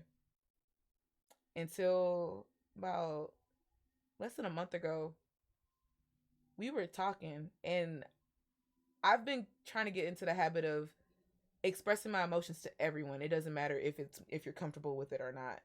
I'm gonna express how I feel because suppressing it doesn't do me any fucking good. And I hate when people, well, I didn't know you felt like that. Well, guess what, bitch? Now you will. One day I came in her room, and I'm just like, look, I'm going back to my dark thoughts. I was like, it's real 2018 in my head right now. Shit's hectic. Shit getting real. And I'm like telling her, I'm like, I know when it comes to me as a daughter, I'm probably not who you wanted. I'm probably not. I get it. I seen the motherfuckers that we didn't have in this house get raised in this house. I get it. I can see why I would be kind of why me, Lord? I get it. And I'm just going, and I'm talking about like my Twitch friends. I'm talking about my best friends. I'm like, people want this and that from me. And I was like, for the first time ever, I was like, Mom, I was like, I started working at 14. This is the longest I've ever been unemployed. And I was like, I'm taking a mental break, a real mental break. And I was like, but all the goals that I said I'm going to do before I get a job, I can't do because, bitch, I was like, Mom, fucking therapy is $100 and something or $200 and something. I can't do that. And I don't got no insurance. And I was like, shit is breaking down in my body. I can't even go to the doctor. And I'm just going, and I'm spewing everything that most people can just talk to their mom about. Like, it's not a, I had to take your time up. It's like, oh, baby, how? They ask. They care. They make the initiative to know. Like, if I sat here and said, Mom, who do I do Wednesday Wisdoms with? Mom, who is my Thunder Buddy? It's one of those, I've come to terms with you can't be my mommy mom. That you can't be what I see on Hallmark. But you can be, Yeah. I'm not gonna say she can be my nigga. It's more of like I'm gonna accept you at your value because you have to accept me at, I'm never gonna be the kind of girl, like, I don't get excited by shopping. I burnt that shit out. I was 16 with a credit card and great credit in high school. Bitch, shopping on me, shit to me, bitch. I done had a eBay penny auction. Baby, I've done it. I done did it all. I bought my own prom. I did my whole senior year by myself. All you had to do was pay rent because I paid all the utilities. This is the first time where I'm like, I can't do shit. If this content shit don't work, bitch can't do shit. And she literally, instead of saying or going numb or something, she just, like, she put her phone down and she was just like, I'm sorry, I probably wasn't a good parent to you. I probably fucked up a lot. And I remember just going like, huh? She's like, no, I dropped the ball a lot. Bitch, when I say I literally backed out the room, I was like, this bitch about to die. I know it. I'm gonna wake up. She gonna wake up dead. I know it. Ain't no fucking way. Bitch still alive. She in Jamaica right now. But like, I needed that. The inner kid in me needed to hear that. And then I've come to terms with, sometimes we always focus on like, oh, my inner child work or shadow work. Bitch, my teen self needed to hear that. Like, my inner teen, that bitch is the motherfucker listening to metal, harsh music, Thomas, I fucking hate life. Like, that bitch needed to hear, because that bitch was crying. Goth makeup just, well, I'm sorry. I was seen during those years. scene makeup, looking like I'm on MySpace, listening to Scotty Vanity, just everywhere. When you were talking about your grandmother being your person, That was my bitch. I was like really looking at who in my family was my person. It doesn't have to be family. Because my grandma wasn't always my but person. I'm just saying, like, Who's the person you can I run to had and be like, I want to be a be my kid. real self. I want to be a kid with Tell you. my real self too. I didn't have anybody in my family. I had glimpses of people, but I trusted nobody at all. I could say that. Did you have? There was nobody at the church who was just a little ratchet, a little secular. There were people that I could do dirt with, but the thing was, it was always you had to be very careful who you did it with because somebody's conscience would kick in and then everybody going down. I'm snitching on everybody. I did have one person in my family, and that was my cousin, and she passed away at 16.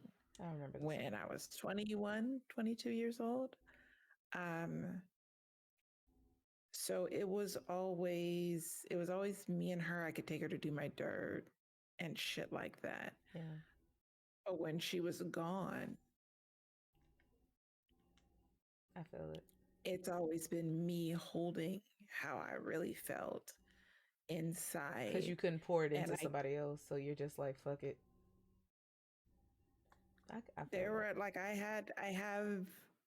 have real close friends from that time though that I now know that I can pour into. But at the time I didn't feel like that. It was because I couldn't. Yeah. It wasn't even that I didn't feel, because I had to protect the reputation of my family. Mm-hmm. And so I could, even if I could trust somebody, I couldn't. So it was extremely lonely for me. You've told me this story before, but I don't think I told you the book it reminds me of. My favorite book in the world to this day. It was one of my kid book reads. It's called not Bridge to Terabithia. Now I'm about to lie. Fuck. Goddamn. And it's another book that's under here too. Why am I trying to say Bridge to Terabithia? My mama sending my boots. Yeah. Oh, she went grab them real quick. She probably texted my niece and was like, "You need to give her them boots back." Fuck. She was like, "Cause I know you need them because it's freezing here now." I can get nigga. This temperature drop ain't shit. It's right here too. God damn it. Fuck. There's this book from my childhood. And I must think of it after this episode. It's gonna be in the caption. Pretty much this little boy.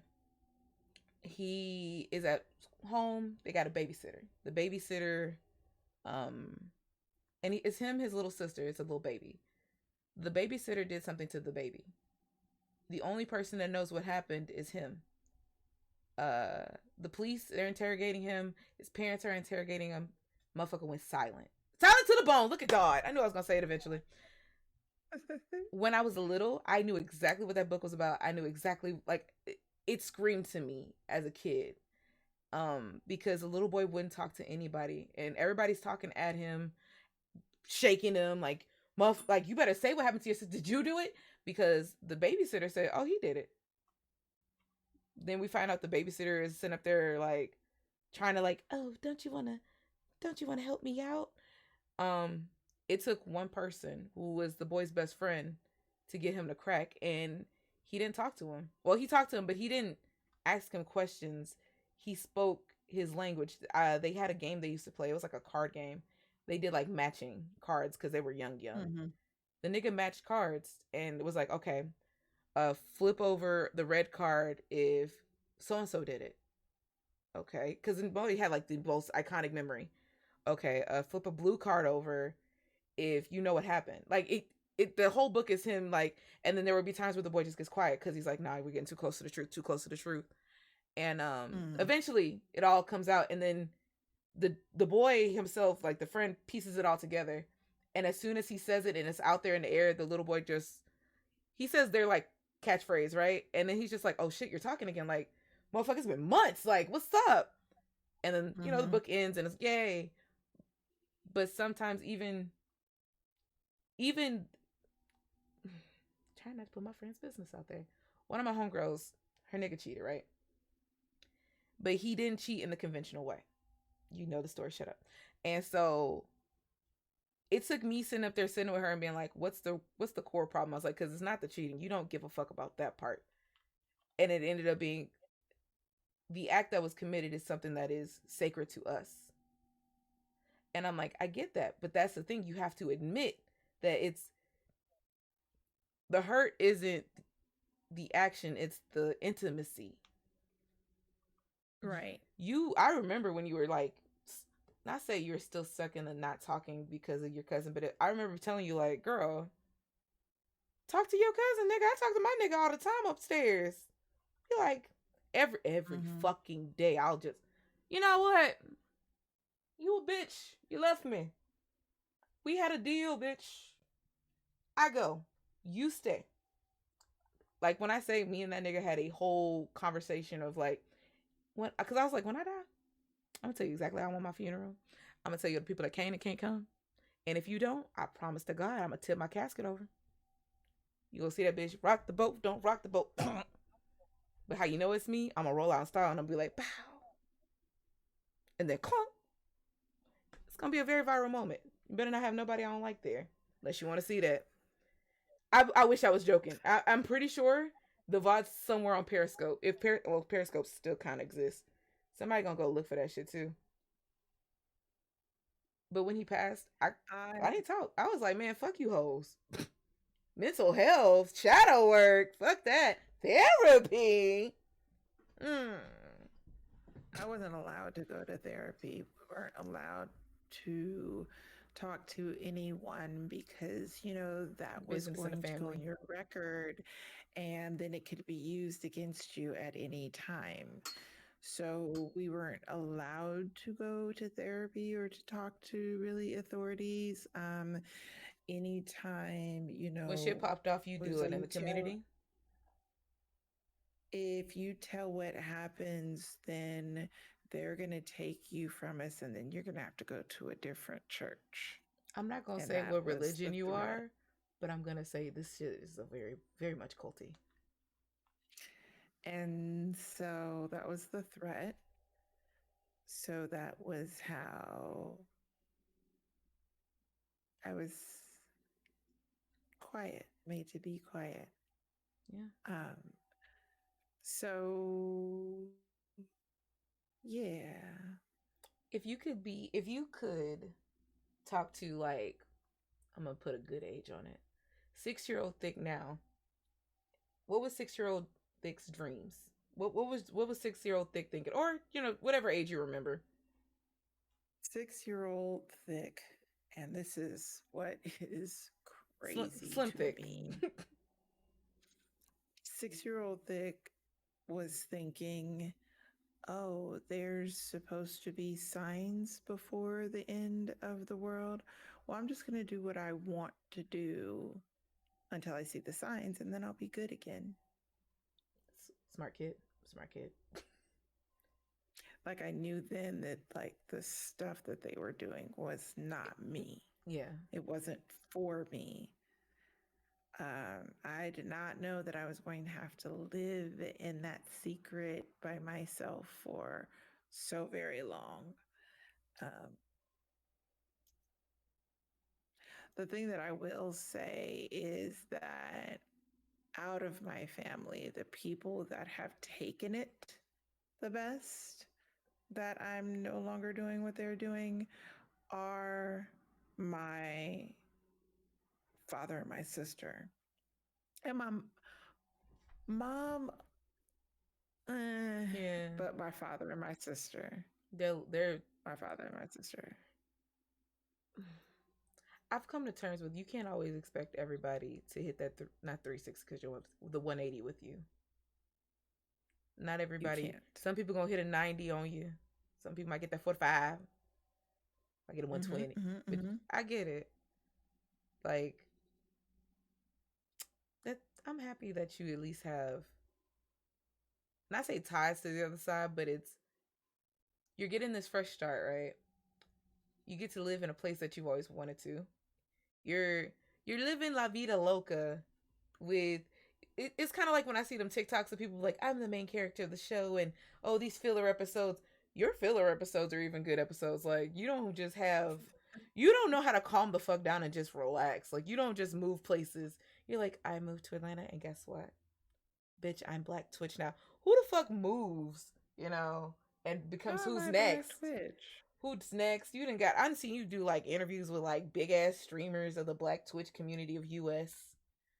You over here talking about some bitch, I'm next. I'm like, damn, I'm a bitch now. That's crazy. Crazy. Motherfucker's gonna say bitch. I said nigga. Oh, bitch, nigga. I said nigga. TikTok, I was like, most iconic catchphrase that legit started as a joke on self. Hi. I love that everybody who does the voice. Hi, I'm Thiccsparklebutt. Still no edges. And I'm like, that bitch's edges grew back, I promise you, 2 years ago. They're still there. I've shown you what people with no edges look like. I've shown you people shaving their edges. You are not that bad.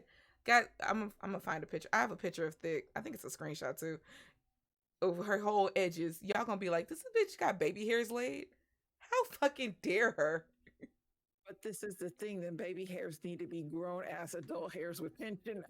No, they don't have to. They're in the front for a reason. They're in the front for the reason. Growing stage. They just look, look, if you had a long hair, imagine. And on top of that, no. On top of that, they're coming in gray. Bitch, you oh! That's why they supposed to have a pension. Like, you make it seem like your ass is gonna have some goddamn 6-year-old curly Q ass fucking. Oh, you gonna have that baby soft hair? You want the baby hair, like that little soft shit, little coil? It is soft. It is. Niggas sitting up there, but they're coming. My brother's goddamn 30. Oh no, he's not. He's 40 something. That nigga still to this day gets his hair cut and be like, man, try and cut some of them grays out. Bitch, you're gonna be bald. You're gonna be bald. Living your truth. Yeah, it's all on this side. No, bitch, it's everywhere. You want patches? It's the fact that last time I just realized, the last time I seen that man, well, before the last time, nigga had dreads. Had a little twist. Little nigga had a fucking fade. The last time I seen him, all gray. He was like, nah, I ain't want that gray shit in my locks. That's what... He's 13 years older than me. That is the reason why I have decided to start my lock journey, because I had looked at my parts and I could see all these fine strands of why silver y'all like this?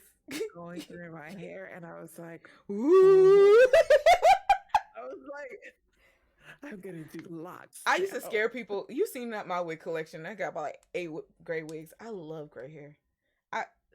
And then my niece, I found out why all my gray hairs go missing. My niece picks them out when she comes over. She does it in a hug though. She hates them. She didn't chop a wig of mine. She doesn't like me being gray. She's like, no, you're still young. You're not even 30 yet. And I'm like, baby, I'm 29. It's like, we getting there. Ooh, I'm getting old, bitch. I was like, I keep trying to explain to her in the softest of ways. I was like, baby, I was not supposed to make it past 27. You do not understand when I say that. I was like, and then when we had that, I was like, that 2017 episode, girl, I didn't think we was gonna make it. Nigga be looking at me like, yeah, you're gonna be here forever. Shut up. Like, okay, all right, baby. Your ass gonna be like me at Ree's funeral. Sit up there sobbing, looking at me, looking at you, talking some. I was like, and then she told me, when you pass away, you can hunt me. Okay. I was like, all right, I'm gonna be the most pettiest ass motherfucker every time you try and be with your husband. I'm gonna be knocking on the door. Make sure Nubia didn't bark. Don't do that fucking. I told you. Better hit that Kegel on that nigga. I want some great grandnieces. No? Oh, good. No? Uh, Too soon? question. Yes. Speaking of, so saw this tweet Mhm. today. We're going. Is it my thick, tweet? No, it Okay. wasn't your tweet. I was like, I don't But think I we're tweeted that. going in thick mode. So question, Yes. because I got to say question before I ask the question. I don't know why you do, but you do. Yeah. Yeah. Very Q&A of you. I love this. Tell me you be on Reddit without telling me you be on Reddit. Wait, let me pull up the question. Nigga. Nigga, you know I'm high. So this is the tweet. Somebody says, "What do you mean you're not just gonna stay in my coochie for 10 minutes after we get done? Where the hell do you have to be? Can you how you feel about that?"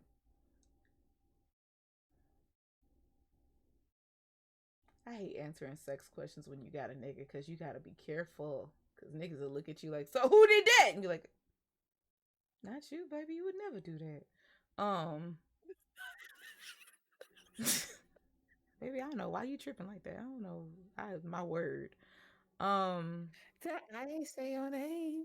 This is my thing, right?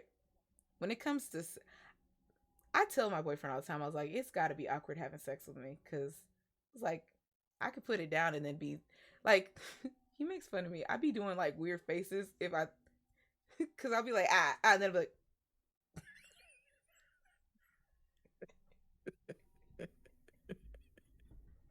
Maybe don't be mad. I was like, but like, just, my goofy doesn't stop. Like, I'll ride you like a rodeo. Like, I never know what I'm gonna do. Sometimes that shit is just like, I be thinking I have something deeper wrong with me. And I already have a weird relationship with sex, which will also be another episode one day when I get like some more. We gotta find us. That one too. No, you only give me a white. It's the fact that episode is probably gonna be weird because it's like, look, my thing about sex is like I'm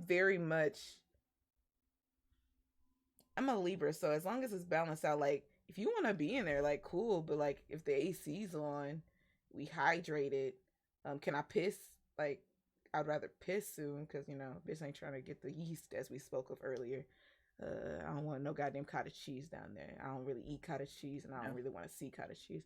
That's one of the right things I don't like in my mouth. I understand.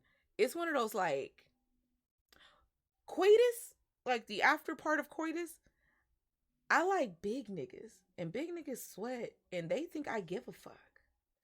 I be sitting up there like, bitch, stick to me like glue, like stuck like glue, like bitch, I'll sing Sugarland to you, like lay down. You want me on? I was like, I will. Bitch, I'm big too. Cool. Like the fuck, chill out. But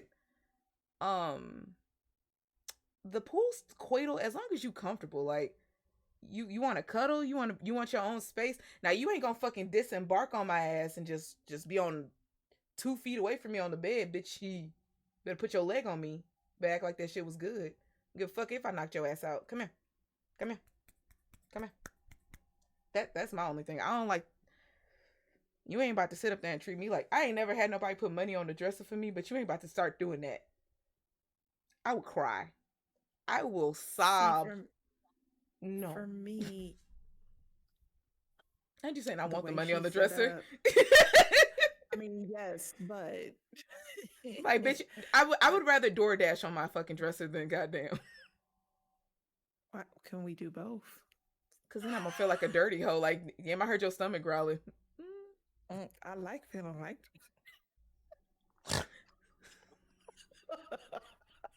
I hate it here. I hate this. Toss the French fries at me, baby. Yeah, some bitches like you to make it rain, baby. I'm trying to catch a chicken wing with my mouth. Ooh, is that honey barbecue? I heard. If you fucking throw a chicken wing at me in the bedroom, I'm gonna fuck you up. I love you, but don't do that. For me, the way she set up, you can't chill in her for 10 minutes. Is she skinny? You can't. It'd be like she thin. she just be, when that gif of Rafiki just tossing Simba off the seat, that's how she be. She be like, "Thank you for your service. Have a nice." You pushing me out? That's not me. That's her. You know what's funny? In my head, you said that, and the first thing I was like, sometimes I realize I'm no better than a nigga, because I be like, people will like, you know how like you see them like people be trying to show off they like clothes haul, and they V, you can see it, and it's just flat, and you can see the little lip. Be like, that shit gotta be uncomfortable. Ain't got no pum pum. This is a pum pum. It's fat pum pum, you know. That shit look painful. I was like, I hope it's roomier on the inside, like one of those apartments. You be like, oh, this the hood. Then you go in the apartment, it's like, oh, this is lush. This is, you got fibroids? This is nice. No? No? Is that just a joke for bitches that have fibroids? I was like, I don't even have, the craziest thing my gynecologist ever told me. She's like, I have to keep monitoring you because, the women in your family, fibroids runs in your family, and you have very thick wall tissues. And I promise, I didn't mean to say this to this Caucasian woman to her face, but I was like, yeah, niggas don't complain though. Niggas love it. They just be like, oh, bruh, bruh, bruh, bruh, bruh. Like they be motorboating it. They love it. It's like titties, just plush, real plush. And she just looked at. It's the way she looked at me, like she's like, I've been seeing you since you were 12. I was like, I'm too comfortable now. Yeah. I was like, remember that time when I was like, it's like, no, I was probably 20 when I did this. Like, remember that time you asked me if I ever had sex and my mom was in the room? And I looked at you and I said, no.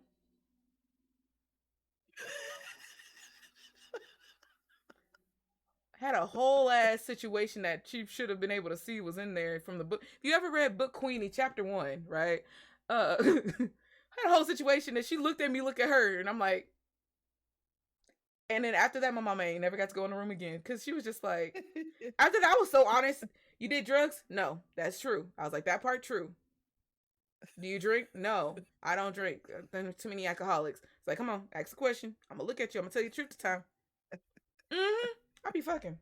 You fucking on a whole essay. Oh God. Yeah, no. She be like, thank you for your service. I understand. Have a nice day. Salute them. Go. She walk her own self out. She just nuts and then just, and I'm out. She hit that, all right, I'm fuck with you.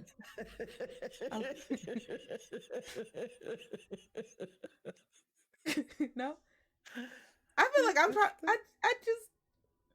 a weirdo. I be on my old Southern mama shit. I be like, all right, I done made your dinner. We didn't watch a little movie. We done moved to the bedroom. All right, you going to... I think this is probably the weird part. Is because I have insomnia, I don't go to sleep.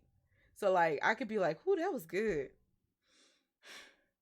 Wait till you go to sleep. All right, I'm going to get up and go play me some goddamn Fortnite. But see, this is the thing. It's not that... Like, how people getting put to sleep? I would love to know. Like, it's not like I'm like, oh no, me personally, I'm like, no, you need to get out. She just be like, okay, that's enough. And I'd be like, baby, wait, what? Oh, was it good? Was it good for you? Look. Like, did you have a good time? Because I did. Exactly. We don't have to be this rude, ma'am. Like, did my pussy just push this nigga out? Like, and I'm done. I nutted. You good? Need an Uber? So this is, I'm not gonna expose this friend, but she know who she is when she see this episode. I had a friend. She had Uber vouchers that would give niggas up to 20, not 20 miles, $20. She would have these 20, and she would give them to him. And then very Quagmire, like, that's very thoughtful. It was. And she would also have like a memento kind of thing. Like, it'd be a snack or one time this bitch almost made me cry. She's like, yeah, I was providing cucumber water to, keep their electrolytes up. I was like, please tell me it wasn't a joke. She's like, yeah, like at the hotel. I was like, did you take it from work? And she's like, mind your business. Like, all right. They had that good infuser in the middle. I was like, and she had like a crushed ice machine too. I was like, Imagine you fuck the shit Yeah. out this woman and you thinking, oh yeah, she might be in love. Grab your cucumber water on your way out. I bottled them up for you to go. Free convenience. Oh, do you need an Uber? Yeah, all right, thank you. It's like, I really respect the people who are single at the moment and and fucking. are providing cucumber water and Uber vouchers. Those of you who are putting together to-go packs with chips and Capri I hated Suns and that. fruit snacks. I hated that Those picture. of you who are bringing Being not only thoughtful. condoms but Lube. Plan Bs And lubes, wipes, all of you. Those of you towels that they can dispose of. who all of that. I appreciate and admire those of you doing that. You are thoughtful. You are I would be top hurt if a tier. nigga gave me a You Plan B. are- I was like, did you not wear a rubber? No, I'm I know. saying Just this is a even thought. if Bitch, you it's might need the one later. thought. These hoes are expensive, and I'm a man, so they ain't gonna do my reproductive rights. I got you, bitch. Ooh, that's funny. Yeah. You know what I Or maybe learned you about? is messing with somebody that's like that. I mean that you fuck with like that. Yeah. I had a whole moment of I call it when that adult eureka moment where you're like, oh, other adults are, oh, I'm the last to the party. Like when I realized not only that sex was supposed to be pleasurable, but there's this such thing as aftercare of like and before care, but like the whole after sex, the intimacy doesn't have to stop. It don't have to be like just like the wiping of the body, the would you like me to run you a bath, the would you like something to eat, or the moments, or I'ma hold you and put you in the air condition because I know your body runs hot. The thoughtfulness, that shit blew my mind. I was like, oh, I like fucking now. Okay.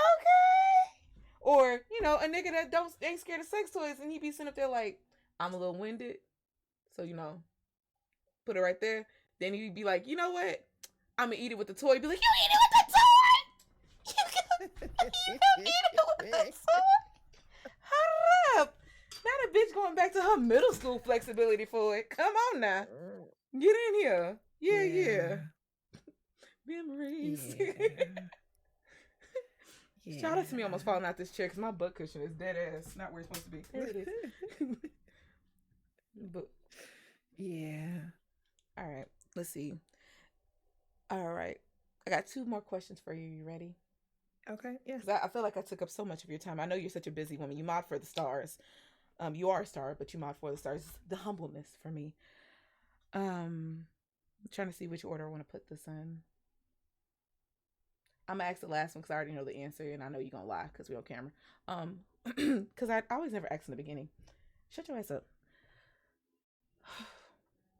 My show is all about, shadow work, but not shadow work. It's very much conversations with friends and stuff, very, very new age Ayanla, but like with less of the TV show.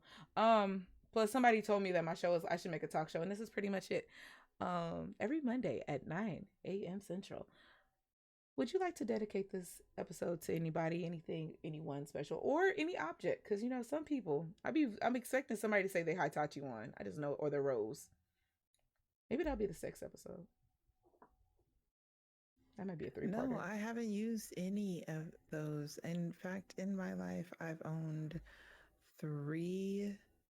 Was it dildos? No. Oh, okay. Vibrators. Never 3 had a Hitachi? vibrators.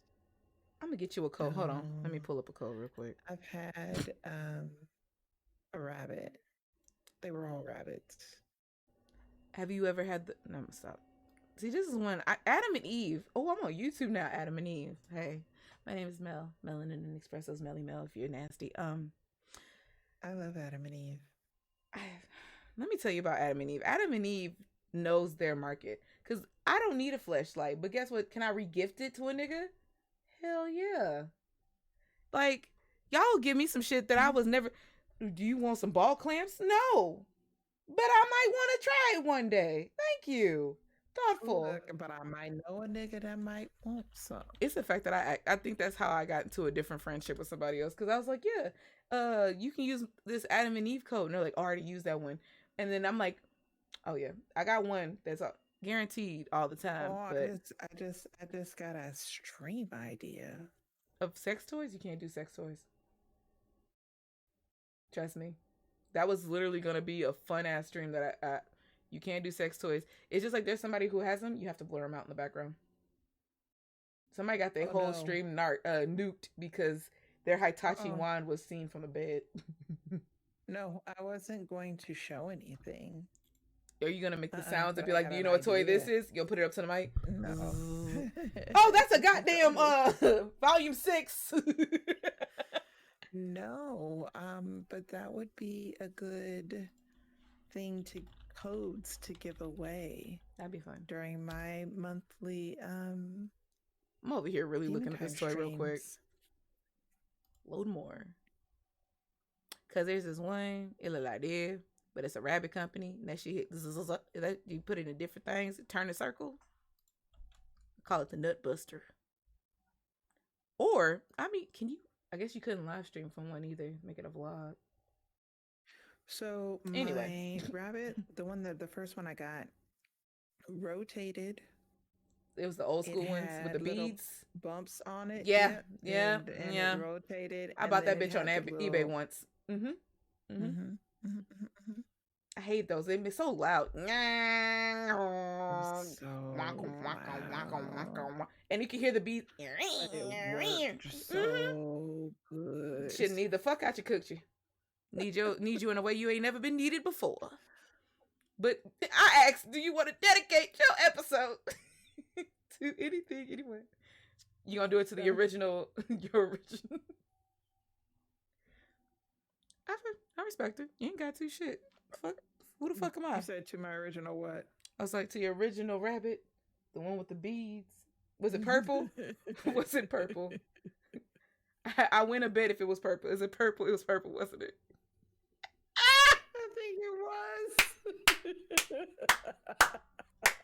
I think it was. So, real quick segue of embarrassing story. I bought that, and I bought like a little bullet because I wanted to see what it does. It was golden. Why my mom found the bullet, but didn't find that giant ass purple rabbit with the, like, she didn't see the rabbit, found the small, looked at me and like, what the fuck is this? And was like, that's my piece.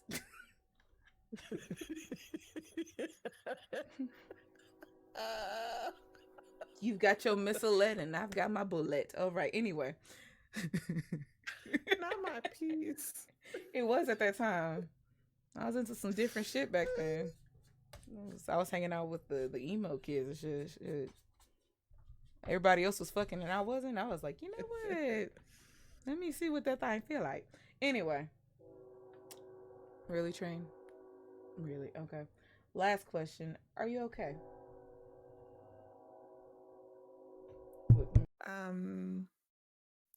I am not currently okay, but I will be.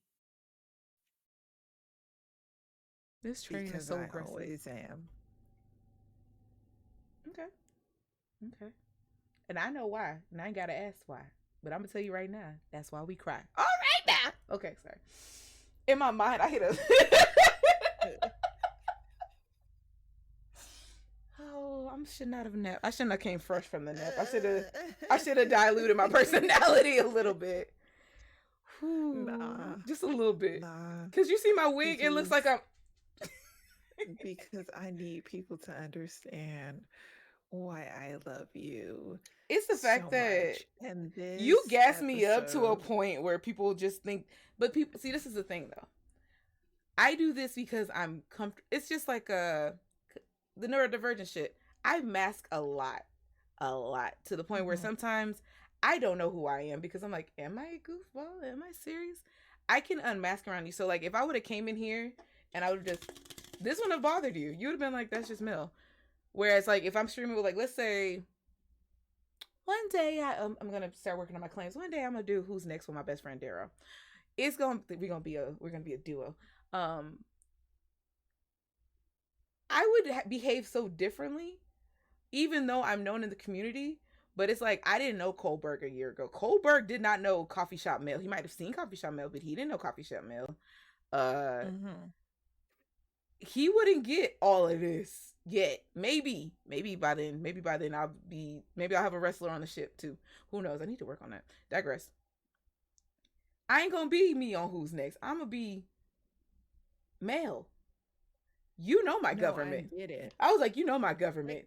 So you be sending people to me and they be thinking Wednesday Wisdom's Mel, who's around nothing but friends. Or like they'll come from Thunder Buddies and I'll be like, hey, how you doing? I'm Mel. And they're like, make a joke. What do you call a deer with no eyes? You as a part of my community, you're used to that. They're gonna be like, this is what they promised. I was told this is a hood nigga with dreams. Fuck this bitch doing church comedy for. I understand that, because even who I am on my streams by myself, different energy, is a different person. As soon as you hear that damn Discord ding, Zadie stream, me on Zadie stream, I can be my full, just unadulterated. The clips alone are such a, like, when you're on your Who's Next promo, because I looked at it today, when your shit is that Shram, like, it's funny but it's soft. You as a goddamn piece of shit being the longest clip in that entire thing, because that was you in 600%. That was you. Like, people who have never had to deal with your shit with Snapcam when you're really high. People who have never had to see you zoom out of your own face because you were confused. Like, what the fuck am I? You're like, why are you back here? And all we see is like, whatever you are, a potato just. And you're like, what the fuck is going? Who gave the pothead some goddamn filters? Cause then you see my sober ass, cause I'd be like, everybody be like, oh, somebody told me, oh yeah, all the people on Wednesday they just get high. Everybody? You think all of us is high? Baby, I'm literally the catalyst. I'm the unhigh, undrunk person. Mel, you is the sober one. I'm the sober one. The funniest one. I'm the on Wednesday Wisdoms. I want to lie and say you're lying, but I be looking and it's the clips. I be like, I have more clips on other people's channel than my own. People in my community are used to my shit. They'll be like, ain't no reason to clip this. Is just Mel being Mel. Go to somebody else's shit. This shit right here, nigga? Where they been hiding this shit? I've been smoking that Reggie. Where we had Dank in the back? Like, most of the Wednesday Wisdom clips are of something it's annoying, you said. and I'd be so pissed. And I was looking at that. I was looking at that damn. What's our best clip? I'm like, bitch, I should win then. Well, I'll get the free sub, huh? Huh? Because you an employee, employees is disqualified. I noticed, because I was just like, no, you got a hairline. A hairline beat me. That's cool. Man. That was a good hairline though, but still, it's the laugh that you did. It was the laugh. You were so tickled that made the chat laugh, and you rewatching it, knowing what's gonna happen, knowing your ass is the one that pulled the clip to see on stream. You tihad the hardest. It's because I drew that with my finger on my phone.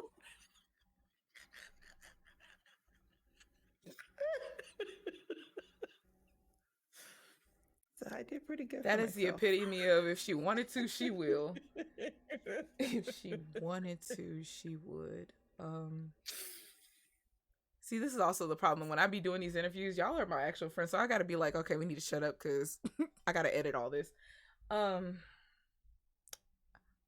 I didn't do my gay moment. Oh, my bad. I forgot another big part of your fucking episode. I am so sorry. This is why I make sticky notes, and I did not make one for that.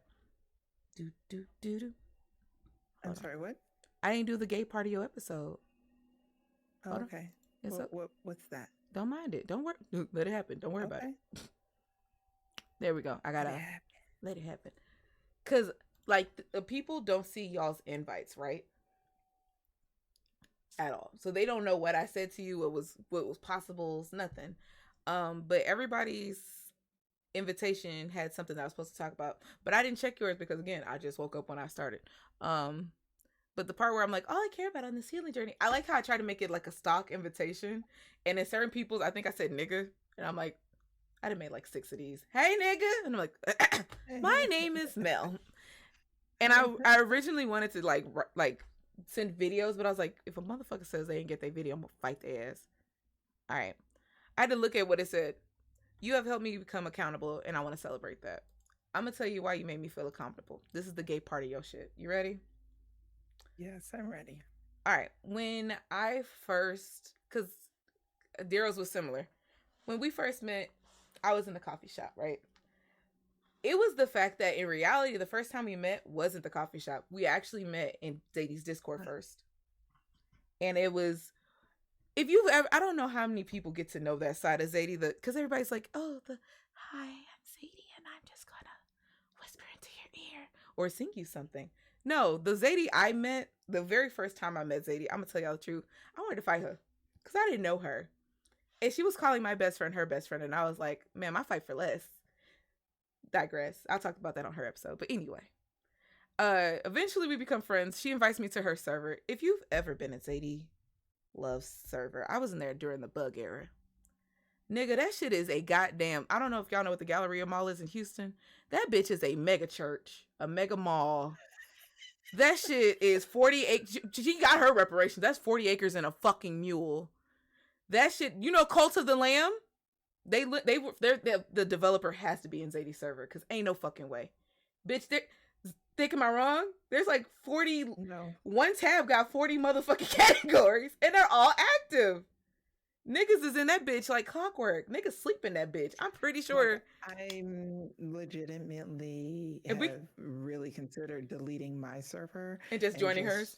Bitch, we should all absolve. Having a section. We just like Mouth Academy. We need to fucking absolve into that bitch because every time I sit up there and I'm like, oh, you know, this is unique to my area. I'm like, man, there's a section over there. Fuck it, we can go over there and fuck with them.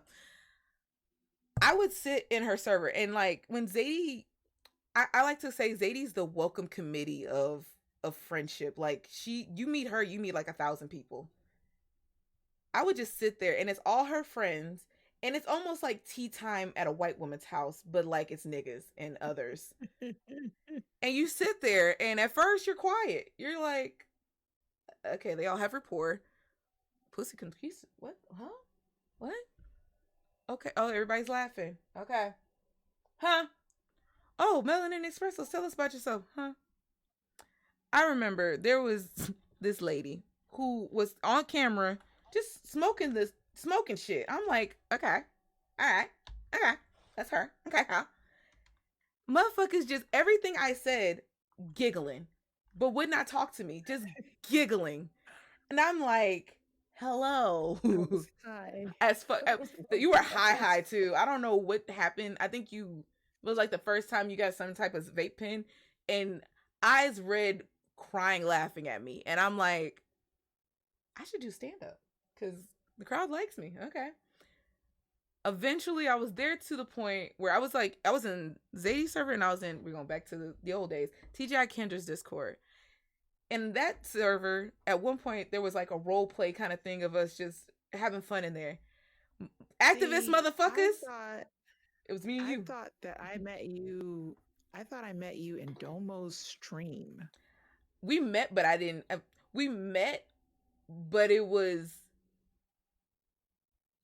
I met you there around the list, so I didn't see names. I was looking for names, which is why I almost lost the friendship that I have to this day that I actually had to go back and apologize for. But like, I seen you there, but I didn't see you. I was like, bitch, I'm here to moderate. This is not. I was in work mode. I was not in any way like how I can mod and I'm like, hey, good morning. I was not saying good morning during that era. No, I was it active. wasn't until you were talking to Domo Mm-hmm. about being bullied and wanting to stream, but not Yo ass came out of wanting to lurk for that shit. stream. I remember that. And I was like, excuse me, what now? Who? Bitch, if you don't stream, who hurt you? She said me, who hurt you? Who hurt you? You have been hurt. And like after that, I think she told Zadie. Zadie told her community, and it ended up being a very weird. You ever be like, you ever see them friendships where you're just like, that motherfucker don't fit in. That's the oddball, but this is our oddball, and you will respect them. And if a bitch got a problem with her, you go talk to us. Imagine a community of like mostly faceless niggas, because again, I told you it's a mega church. You don't know all the motherfucking church members, and they all behind you aggressively, and you don't even like people. That's me. It's me. I don't like people. I love humans. I don't like people. So eventually, I said in a Kendra server, I was like, hey, I think I'm gonna do the stream shit. I'm gonna try again. Cause I was like, I did it before, but I stopped. It's like, I'm gonna do it again. I need mods. When I first started streaming, I had 20 when I restarted. The rebranding of MelaninAndEspressos, when I became MelaninAndEspressos, I started with 20 something stream. Probably 24 mods. My entire chat would be green swords.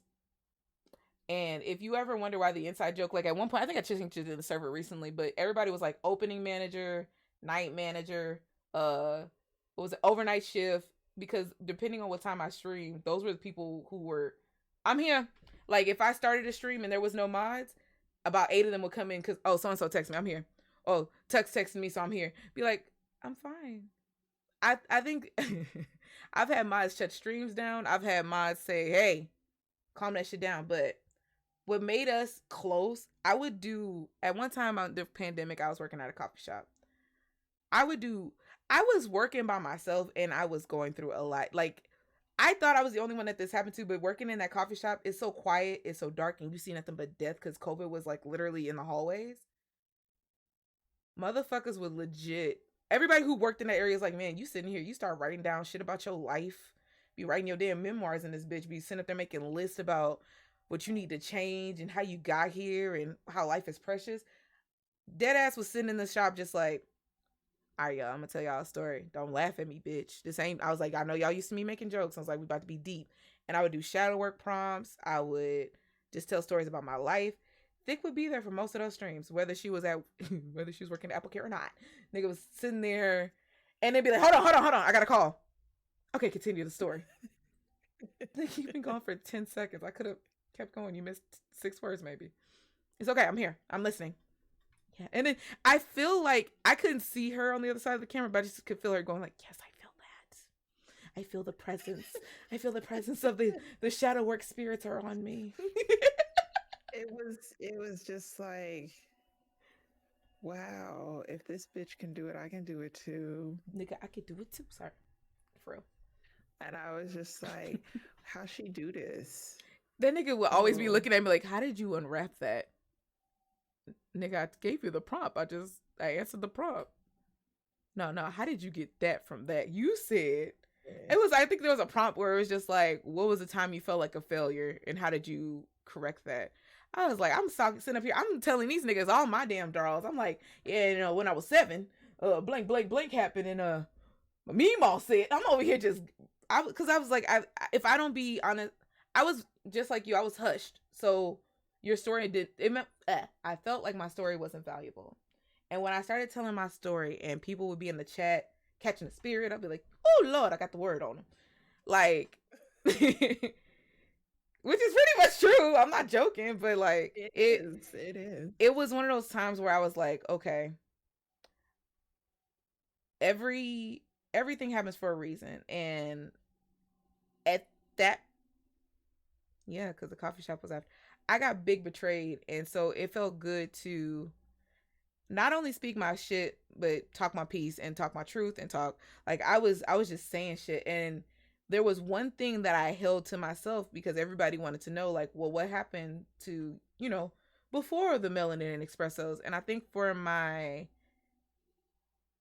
first affiliate anniversary, I sat everybody down And I think I did this dressed as fucking dad. No, I did this in a fucking blue dress. I remember that shit.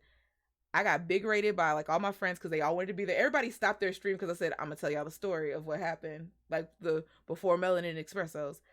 Motherfucker, I think that's still a highlight here. That shit was a 2-hour and something minute video, and everybody was in the chat just. I ain't saying names, but I told everything that happened.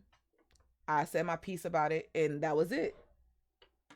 And I remember the whole time, the entire time of me trying to find my voice and be on my own stream journey, you have held me accountable of like, all right, Mel, I know you want to be all small streamer, but you're meant for a bigger crowd. You always push me to be in the TikToks. I think big, bitch.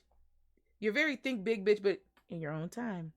You give me like, you literally will hand me an opportunity to be like, if you're ready. Okay, no. I'm gonna push you one more time. All right, got 6 days? No? All right, I'm backing off. All right. Okay, it's the day of. No? Okay. I respect it. I'm just letting you know. I'm gonna come back with the next one. You've always been on that, like, I fuck with you the long way, so I'm always make sure that even when we had that deep talk and you're just like, I'm really hurt that you think that you don't have friends like that. And I'm like, bitch, I'm in my feelings. You just like, yeah, but that hurt me. Cause I'm here for you, ho. And I'm like, but bitch. Man, a fucking parking garage crying with this bitch on the phone. And this nigga just, or I'm at the airport. This nigga's like, I need to tell you something. I need to talk. I know you on vacation. I know you're on your street vacation, but I need to talk to somebody. Okay, let's talk. But once this nigga get in his car, I might hang up on you. I ain't gonna lie. I ain't seen this nigga in a couple of months. I miss my baby. I'm sitting up here. He done got in the car and I'm like, shh. Okay. All right. Nigga, stop kissing on me. Uh-huh. Word. Uh-huh. So we don't fuck with them no more? We fuck with them. Okay. We do not. Look. Okay. Okay. That's cool. All right. Baby, we don't fuck with that hoe no more. Uh-huh. Yeah. Wait, Mel, he in the car? Shut up. You good? How you feel? Do we need to talk for 10 more minutes or can I get kissed on a little bit before I drive off? It's the fact that I was doing this and you know like how at the big airports, they be like, move! Bitches yelling in this side because I ain't got no AC in that car. Move forward! Uh-huh. Yeah. Word. And they said, what? But you don't even do that! Okay. All right, bitch, I gotta start driving. I need GPS in my phone, old school. It don't let me be on the internet and talk on the phone. If you need me, you call me back. But don't call me back after 11 because I might be clapping cheeks. Okay. All right. Those were her exact might be having this nigga's legs in there. I don't know what I'm gonna be doing. I miss this nigga. But nah, you have helped me to be proud of the work I create and just proud to know that, because I used to hate when I would go somewhere and then they'd be like, and my friend MelaninAndEspressos, she taught me about shadow work and I love her. Oh my God. Like, why are we so white with it? Oh my God. I'm touched. She told me to, dig deep inside myself and find my truth, and I've been living free ever since. Be like, bitch, I sound like a fucking like Jesus, like just walking up, bitch. No, I'm not. Don't do that. Somebody gonna be like, I saw that bitch suck dick on Twitch. No, you didn't. No, you didn't. You ain't see nothing. But no, I really do love you. Like, there are times where I be wanting to run the fuck away from you because I'm like, this nigga is too invested in my motherfucking life. Look, worry about yourself. But I'm very happy. Yeah, and I didn't get that when I was a kid. We already talked about I didn't get that as a kid. I didn't. It's just like we not going into that again. But still, what you consider love? I like hood love. I like, you want something from the stove? I like that. I like having to guess. Oh, this mean you love me. You're very much. I love you, friend. Get the fuck out of here with that gay shit. Shout out to me and being notorious for saying gay shit but being a little gay. But no, I really do love you. I appreciate everything you do, and I can't wait for. I hope you get to live in your selfish era. You have been pushing for everybody else. You've been everybody else's cheerleader. I'm ready for you to be your own cheerleader, mascot, football team, sponsor, your own stadium. I'm ready for you to be George Dimmadome of the Dimdale Dimmadome for yourself. I want you the same way you said I'm next nigga. I need you to be like Andy is. Well, what about do you know anybody who does this? No, but I know I do this. That would be. I'm at the beginning of that. I'm at the beginning of that. Purr. I don't know why I'm purring, but I like it. Purr. Like, you know when I don't say shit? Well, you know when I say I don't listen to the shit that I say? You should. Like, bitch, I really don't I'm be gonna need you to listening listen to the shit that I say.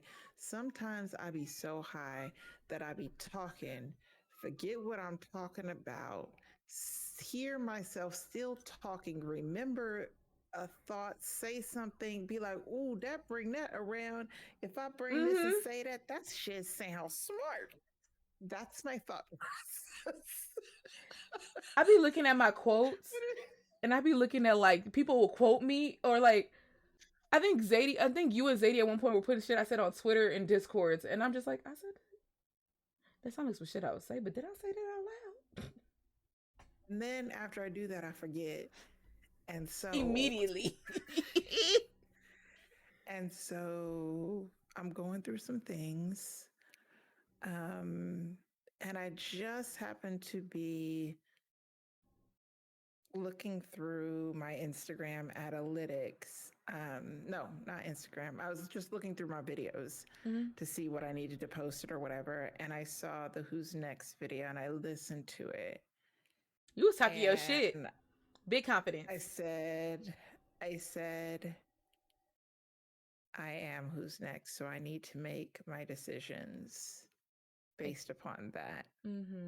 So even I be reminding my own self with my shit. Because you be high. I do. But no. I do. I'm excited because like you're very much within yourself. Because I know when you know what goes on behind the scenes of like I've seen you make a full face and make it be like, y'all, I don't want to do this anymore. Okay, shit, I'll go back to bed, bitch. We going nah, fucking, we gonna push through. All right, I done took my wig off. Hold on. All right. Look, crack my neck. All right, let's go. I'm ready. I'm not sleepy. Everybody else is drinking shots and shit, and I'm over here drinking fucking tea. Stay up. I've seen how hard you push, and I've seen you go hard. Like, I'm excited to see with all that damn energy you didn't, all the goddamn energy you done poured into other people. Now that you're reclaiming your energy back, I'm excited to see what the fuck you create, and whether that means after your little hiatus, your little break, I'm gonna do you like you did me. Take a little time. Come on back. I'm excited to see what you bloom into, or whatever. Cause I mean, we're not taking a break. I thought you said you was gonna take a street break. You was gonna take a little break. Okay. Bitches don't want to take breaks. Okay. Nah, we here. This makes me happy when I do it when I'm happy. And I don't like giving people You're very protective. Thick. You're very protective of like consistency of energy. Even though y'all asses watch me make braided bracelets on low energy, Jay. So I'm just saying people still fuck with you if you're not doing the big shit. You could come in here and be like this. My name is Thiccsparklebutt, and I'm gonna just sit here and fidget and sip water loudly. They can let them deal with what I deal with an hour before Wednesday Wisdoms. I'm gonna fidget and sit up there and click shit and just randomly talk it to the microphone like this. I have no clue what I'm doing. They would watch that shit. I promise they would. I promise they would. Number's still gonna be big, and I'm be in the chat talking for you. She said, "Thank you for the compliment." Oh no, Thick was not yelling at you. Thick was just, thanking you for the compliment earlier. That's all. Yeah. Thick says hello. Welcome into the chat. I got you, bitch. Support. Translation. Period. We'll see. We will see. I am creating for the garden right now because I'm trying to get that up off of the ground. So most of my new ideas are going over there. I'm putting the beat battles over there. Eventually, relative whatever the fuck may move over there. So that way it can be in one place consistently. That makes sense. Um, It's kind of like but not I've your got a bot lot account, of, but your. I see it. but I've got a lot of other shit coming. So I'm excited about that. I'm proud of you. Thank you. I'm proud of me too. And that's all the fuck that matters. All right, I'm gonna end it out. You ready for the ending? Yes. Now Daryl made up one. I ain't gonna use it this week because I used it last week. But this was my friend Thiccsparklebutt. One of the few people I can go run to. She is available on. I ain't gonna even put her. I mean, if you want to put your Instagram out, she be sitting up there taking thotty ass old lady pictures. You know how like some old people be taking the pictures where it's like the phone's right here, or up here. They could be sitting up there like putting the ass in the camera, like you see that ass. That's thick. And then she be showing off her hairstyle. She is very much. You would not know if she ain't tell you that nigga is not in her 20s. Still taking club photos, but at home, you know, very much. Very COVID friendly club photos, but no. She is available on TikTok. There may be an OnlyFans coming soon. Possibly. That shit, you better mean only hands, damn it. Better be just showing your damn wrist, okay? I'm grown. Oh my god. Why are you gonna advertise that on my else's? Oh my god. I may appear in someone else's OnlyFans. If your ass is just sitting in the corner holding the camera, I'ma cry. Or you just the lady with the light? Just I never said what I was doing in the film. Exactly. Because I could just see you right now being like, just you need more light? And that video be that person's biggest video. Clapping big streamer's cheeks. And it's not what you think. Just somebody ass clapping and you just going I'm like, no. But she's a poet. She's unknowingly the kind of like the Sherpa of the group. She really likes. She'll make you end up talking to people that you ain't never think you was gonna talk to in your life. I somehow ended up on. Somehow my ass got on 420 Twitch, and them niggas love me. Be the most soberest I didn't have the blunt passed to me so many times virtually, and I still don't know what to do with it. I'm just like, thank you. It's very kind. Very kind. Like, I think Be Nice passed the blunt to me one time virtually, and I think I said, what did he say? He was like, pass. Oh, no, like, to hit the blunt, I was like, hit the deck instead. Nigga lost his shit for 5 minutes on stream, but I was cracking up because I'm like, y'all really not used to motherfuckers that don't smoke in this bitch. God damn, I am alone. Anyway. Yeah. But yeah, this is my. You just be out here raw dogging life, all brave and shit. I have to. I have a highly addictive personality. I know me. Do y'all? What? I used to make the joke of like I am this close to black tar heroin because if I'm gonna do it, I'm gonna do the best of the best, baby. I'm doing the Mexican shit. If it was not for the nigga that made this podcast possible, if it was not for him, I would not be okay. That was you know how like some people say, oh, guardian angels come in your life? That nigga came in my life for a reason. Because if not, y'all would have never met me. I would have never made it to Twitch. I'd have been popping pussy in a goddamn Chip Drill video remake by some nigga behind a Lowe's. I need to tell that story one day on Twitter. I gotta tell that story. Yeah, you do. It's a good story. I gotta take the clothes out the dryer.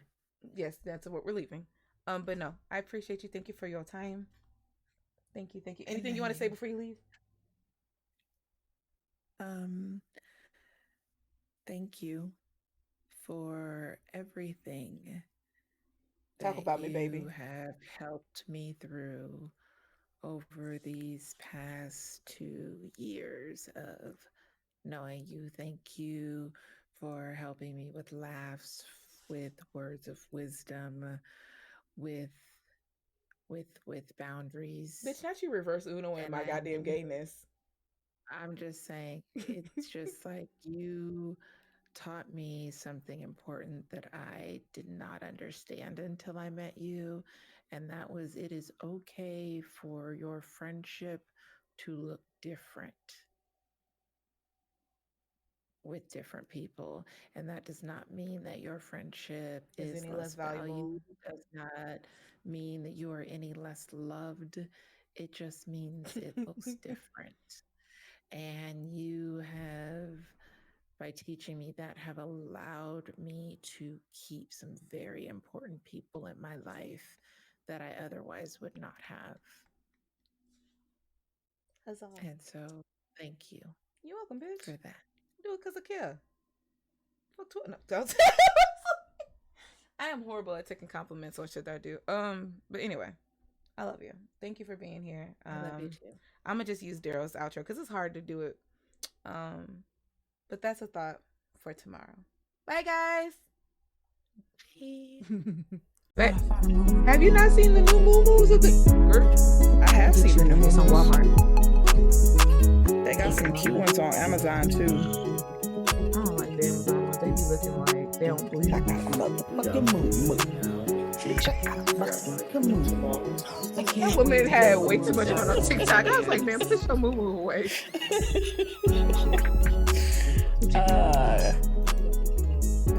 My man wanted to role play in the alley behind